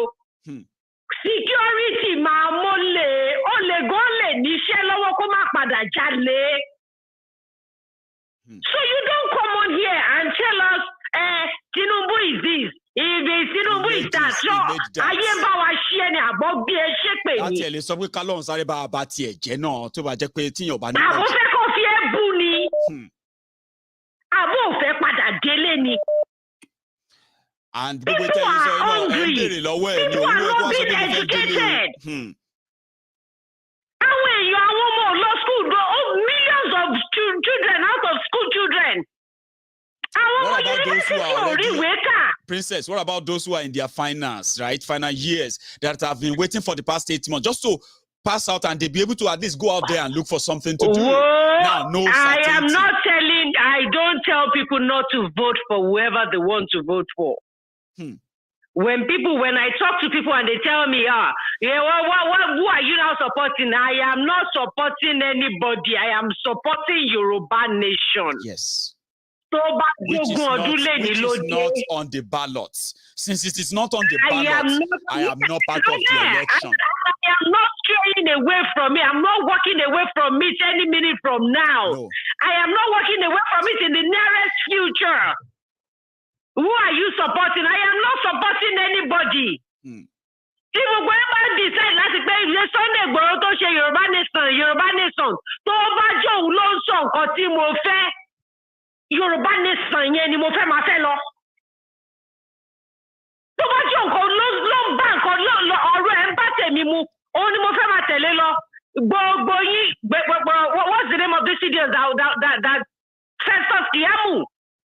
He was an activist. He was. Now he's a politician. But some of you do not know how to step back. That okay, this guy was an activist. Now he has strayed. He has moved away from what we loved him for. You stay away from people like that. They don't talk and make sense to me. Oshiomole was an activist for NLC. Ìwà tó kúrò ńbẹ̀, mo sá padà lẹ́yìn ẹ̀ pé wèrè tí ń gbàbọ̀dé o. Àmọ́ wọ́n ta bá rí wọn sọ ẹ̀yin tó rí yóò bá pé tẹ́gbẹ́ àpẹẹrẹ wèrè rú ẹ máa distribute ẹ̀ lórí platform. Máa kì í ra wèrè ń bí agbọ́n kan. Tinubu ò gbọ́dọ̀ Tinubu ò ní ògògó lọ síbì kan. Tẹ́lá stocks àwọn yẹn náà. Owó wọn ló gbàdé bẹ́ẹ̀. Tẹ ẹ ló ní tíátà. Onítíátà tí ń bá kó owó fún onítíátà ń sìn tí bá ní mo fẹ́ ṣe ògún mo fẹ́ bọ ògún àjọbọ gbogbo wọn ló máa débẹ̀ tá máa sọ màrìwò mọ́rùn ẹtí bastards ni wọ́n ọmọ wọ́n síbẹ̀ anywhere bẹ̀lẹ́ fèsì ni déwì ọmọ adébẹ̀ Maiyegun, what are you saying? But saying gbogbo àwọn èrò tó rí yẹn ìrọ̀ látòkùnbọ̀ ní gbogbo àwọn èrò tó rí lẹ́yìn ìrọ̀ tó rí ní kíní yẹn gbogbo wọn ló ń jẹ nínú gọ́ọ̀mẹ̀ntì one way or the other. You must be high on idiocy and stupidly foolish to say that. You don't do that. You don't come here to start off. Kí ló mean by pé gbogbo wọn ló ń jẹ nínú government? When they say they are on gen government, what they are saying is that they are sharing the common inheritance of everyone, which is wherever it is, everybody. It is money that should go into development are being shared. You know, people are she know Jembeni. She won't find no con. She know Jembeni. Mo ní intention láti pè tẹ́lẹ̀. Mo ní intention láti pè tẹ́lẹ̀. Mo kàn wò pé ṣe lè ment ni ment or malaria wetin be this. Mental ni wọ́n máa ń straight wọ́n bí lẹ́ńkọ̀ọ́. Má kó sí wá síbí o because ẹlòmíì kan máa straight wọ́n bí ni ẹlòmíì kan máa ń sáré ẹ máa tó wá sí pé tí wèrè bá sá wọjà. Àwọn sáré wá. So ẹgbà lẹ máa fi ẹ kàn já yìí tẹ̀yìn ṣetán yẹn sìn princess ẹgbà àtòrílẹ̀ fi sí lórí yẹn pé àbórí òpè níbo lórúkọ wà. Ó dẹ̀ jáwọlé dẹ̀ rí rẹ̀ Tinubu ọ̀sà ni. Tinubu kéde. Èyí torí yóò jọ pé torí yín dàrú yìí. Tí system bá ń work, ta ló fẹ́ mọrú wọn? Ẹ lè máa sọ̀rọ̀ lórí social media inú yá máa rù wọ́n gbogbo inú ilé onílé káàkiri ayé. Ó ṣépè fún yín ni. Kí ló fẹ́ fa gbogbo òṣì? Tí system bá ṣiṣẹ́, Tinubu ò ní láti dáṣe ọ̀kọ̀ọ̀kan lọ́wọ́ náà. Everybody are bullshit. So don't weaponize poverty. That's right. It's only a lot of media houses, and you all have TVs in your house. So I control it. And that's what they pay for. A lot of it. You listen to mainstream media, they control you there. CNN news, CNN news, fake news. One more, and then they said, Adagba Ufu Kiri, only what to Kumbo, Tosadeni. Why go there, so? Ó dàbí ìgbà tó yẹ pé bẹ́ẹ̀ dárúkọ Tòkunbọ̀ yẹn tóòksì èèyàn mi tó wà ní London lérò pé òun lẹ̀ ń báwí o. Ó dàgbà sọ pé èèyàn kan tó wà nínú comment section ní àbíbá o. Nínú comment section ní Tòkunbọ̀ Bọ̀dé kan lórogo àbóṣì ara. Wait, Tòkunbọ̀ kọ́. Tòkunbọ̀ Bọ̀lọ́nì. Tosa Boni. Àpọ̀dá láǹtòrò. Tonight, eh? Thank you so much. All right, for stopping by. Yeah. Kenny, nice evening, okay? And Tòkunbọ̀ yà. I want delay wa lórí nǹkan tá ń ṣe on the side. No, by the way, I'm dying to give back our report. It's just that I haven't got something that is concrete enough as usual to give back. So Princess Ekushena on your side though. Eba lawyer yes, right? Me for a few days now. By the way, if there's any updates, just online. So let me say talks. The talks we know on Maiyegun General Politico. You're there, Baba. I was supposed to be rounding up, but when you kept calling and calling, I felt like I was listening. When I heard that Ola Tokumbo, I said, Princess, no be me. Now London, I do that Tokumbo na we ni. I be the original Ola Tokumbo. No be me. You know what I mean? That's why I said we have original Ola Tokumbo here. When you say Ola Tokumbo or talks, there is one here. So maybe we know mix about. That's why I asked her. She said there's one Ola Tokumbo from the comments. Ola Tokumbo. In the comments, no, that's not me. That's not me. Me, I not be any Tinubu. I can't stand the guy. I know me, I know feed the bonham. The day we will catch up for London here, we go deal with her here. If everybody's allowed to do it, they really want to. If they open up, like, so yeah, bring her, come Kambara, or bring her, come all these areas where we talk with the para. So yeah, my go, Oroti Bajiman, no, I want him by Agemo here.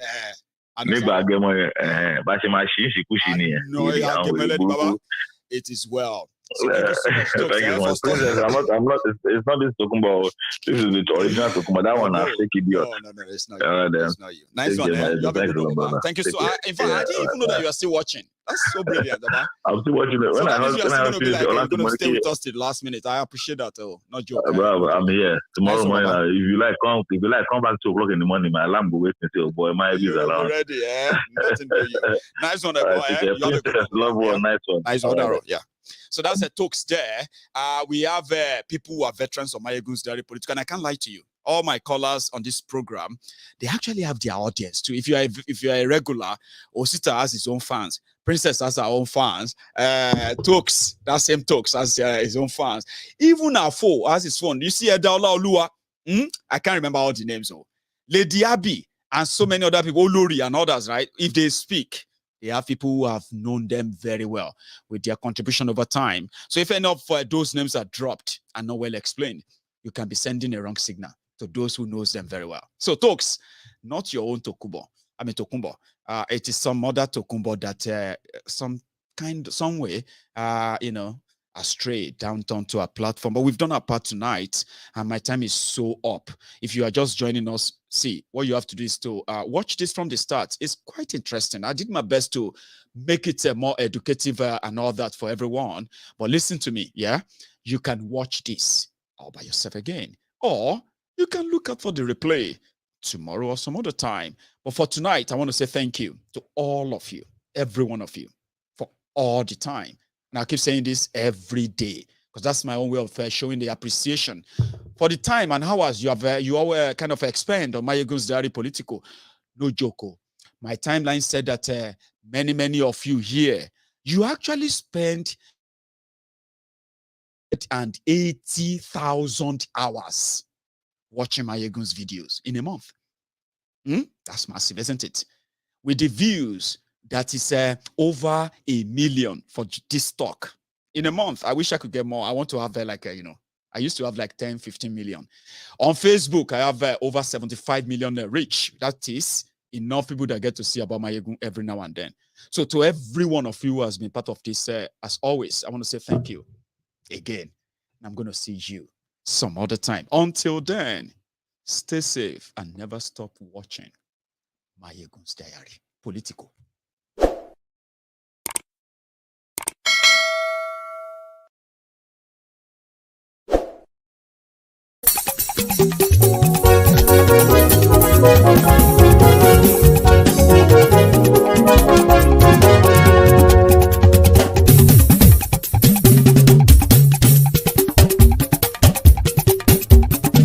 Maiyegun làwa mọ̀ làmọ̀ tó dòdòdò.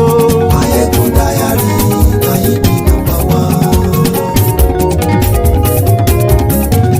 Maiyegun làwa mọ̀ làmọ̀ tó dòdòdò. Maiyegun Diary Maiyegun number one. Maiyegun ti dé o ọ̀rẹ́ ará ìlú. Maiyegun Diary Maiyegun number one. Lórí Facebook lórí YouTube. Maiyegun Diary Maiyegun number one. Gbogbo bó ṣe ń lọ ni Maiyegun já wa sí. Maiyegun Diary Maiyegun number one. Àṣírí ọ̀jẹ̀lú kì í bò níbẹ̀ o. Maiyegun Diary Maiyegun number one. Bó bá ṣe eré àní Maiyegun máa wí. Maiyegun Diary Maiyegun number one. Ó sì tún ṣe eré wàá gbọ́ níbẹ̀ o.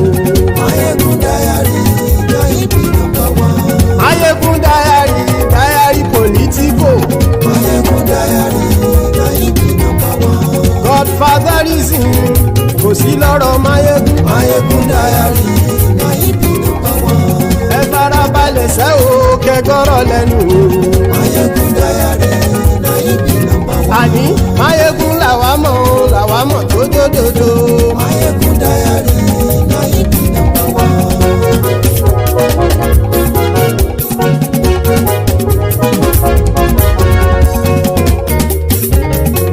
Àní ẹ̀sùn rákì.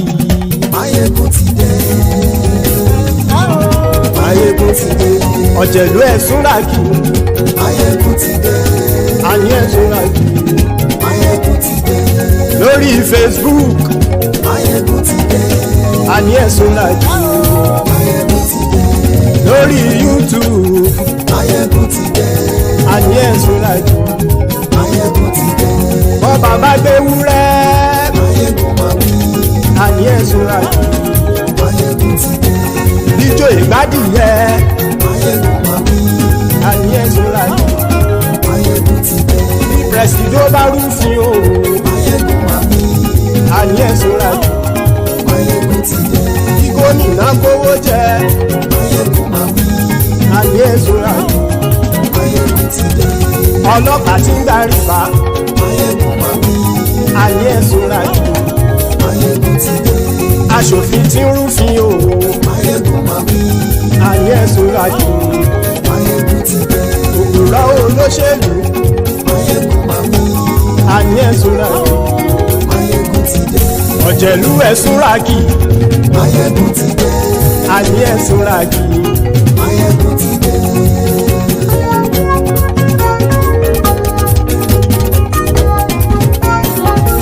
Maiyegun ti dé. Gbogbo ọ̀jẹ̀lú ẹ̀sùn rákì. Maiyegun ti dé. Gbogbo ọ̀jẹ̀lú ẹ̀sùn rákì. Ṣùgbọ́n ní bá ti ṣe èyí tó yẹ kí wọ́n ṣe, ọmọ bá dèrò ní fi wọ́n níran o. Maiyegun ti dé. Gbogbo ọ̀jẹ̀lú ẹ̀sùn rákì. Maiyegun ti dé. Gbogbo ọ̀jẹ̀lú ẹ̀sùn rákì. Ṣùgbọ́n ní bá ti ṣe èyí tó yẹ kí wọ́n ṣe, ọmọ bá dèrò ní fi wọ́n níran. Wọ́n fowó bẹ́ẹ̀ o. Maiyegun ó sọ pé wọ́n ò bẹ́ẹ̀. Wọ́n fowó bẹ́ẹ̀. Maiyegun ó sọ pé wọ́n ò bẹ́ẹ̀. Oníkan ṣáàtì ṣe èyí tó yẹ kí wọ́n ṣe fáwọn ará ìlú tó gbé wọn débẹ̀ o. Maiyegun ti dé. Gbogbo ọ̀jẹ̀lú ẹ̀sùn rákì. Maiyegun ti dé. Gbogbo ọ̀jẹ̀lú ẹ̀sùn rákì. bá ti ṣe yìí tó yẹ kí wọ́n ṣe ọmọ bá dẹ́rọ̀ ò ní fi wọ́n níran. kì máa yí ṣeré ọ̀rọ̀ yìí kì í ṣe fẹ́ kì máa yí ṣeré ọ̀rọ̀ yìí kì í ṣe fẹ́ ẹni bá ti lè lẹ́bọ̀ lẹ́rù o ọmọ bá dèrò kàṣàyè tú wọn síta. Maiyegun ti dé gbogbo ọ̀jẹ̀lú ẹ̀ súnra kí. Maiyegun ti dé gbogbo ọ̀jẹ̀lú ẹ̀ súnra kí. ṣùgbọ́n ní bá ti ṣe yìí tó yẹ kí wọ́n ṣe ọmọ bá dẹ́rọ̀ ò ní fi wọ́n níran. tẹnitẹni ọmọ Maiyegun ọ̀rẹ́ ara ìlú mọ̀mọ́ ni mo fọlọ́hún ṣọ́ ẹ̀ bá kìlẹ́bù lóòótọ́ olódodo ìlú ọ̀tá ìlú mọ̀mọ́ ni ìwọ ṣá máa ń ṣọ́ra kò sì mọ́ bẹ̀rù bọ́tà ń lè rí bóníṣègùn lé káwọn mọ̀mọ́ fi ṣera wọn ni ó ti dẹrùn tí wọn ò gbọ́dọ̀ sì mọ́ bẹ̀. èèpo ọ̀bọ̀lọmọ bá dérò tàjẹ́ ò gbọ́dọ̀ jẹ́ ó ti dọba lórí àbínú ẹni kò sì mọ́ fòyà àìsíwọ́lu ní ẹnìkẹ́ ìgbódì ẹyin lábàrá o ó kó ẹni tó bá dán o àkàmù. Maiyegun ti dé gbogbo ọ̀jẹ̀lú ẹ̀ túnra kì. Maiyegun ti dé gbogbo ọ̀jẹ̀lú ẹ̀ túnra kì o ẹni bá ti ṣe yìí tó yẹ kí wọ́n ṣe ọmọ bá dèrò òní fi wọ́n níran o. Maiyegun ti dé gbogbo ọ̀jẹ̀lú ẹ̀ súnra kí. Maiyegun ti dé gbogbo ọ̀jẹ̀lú ẹ̀ súnra kí. ṣùgbọ́n ní bá ti ṣe yìí tó yẹ kí wọ́n ṣe ọmọ bá dẹ́rọ̀ ò ní fi wọ́n níran.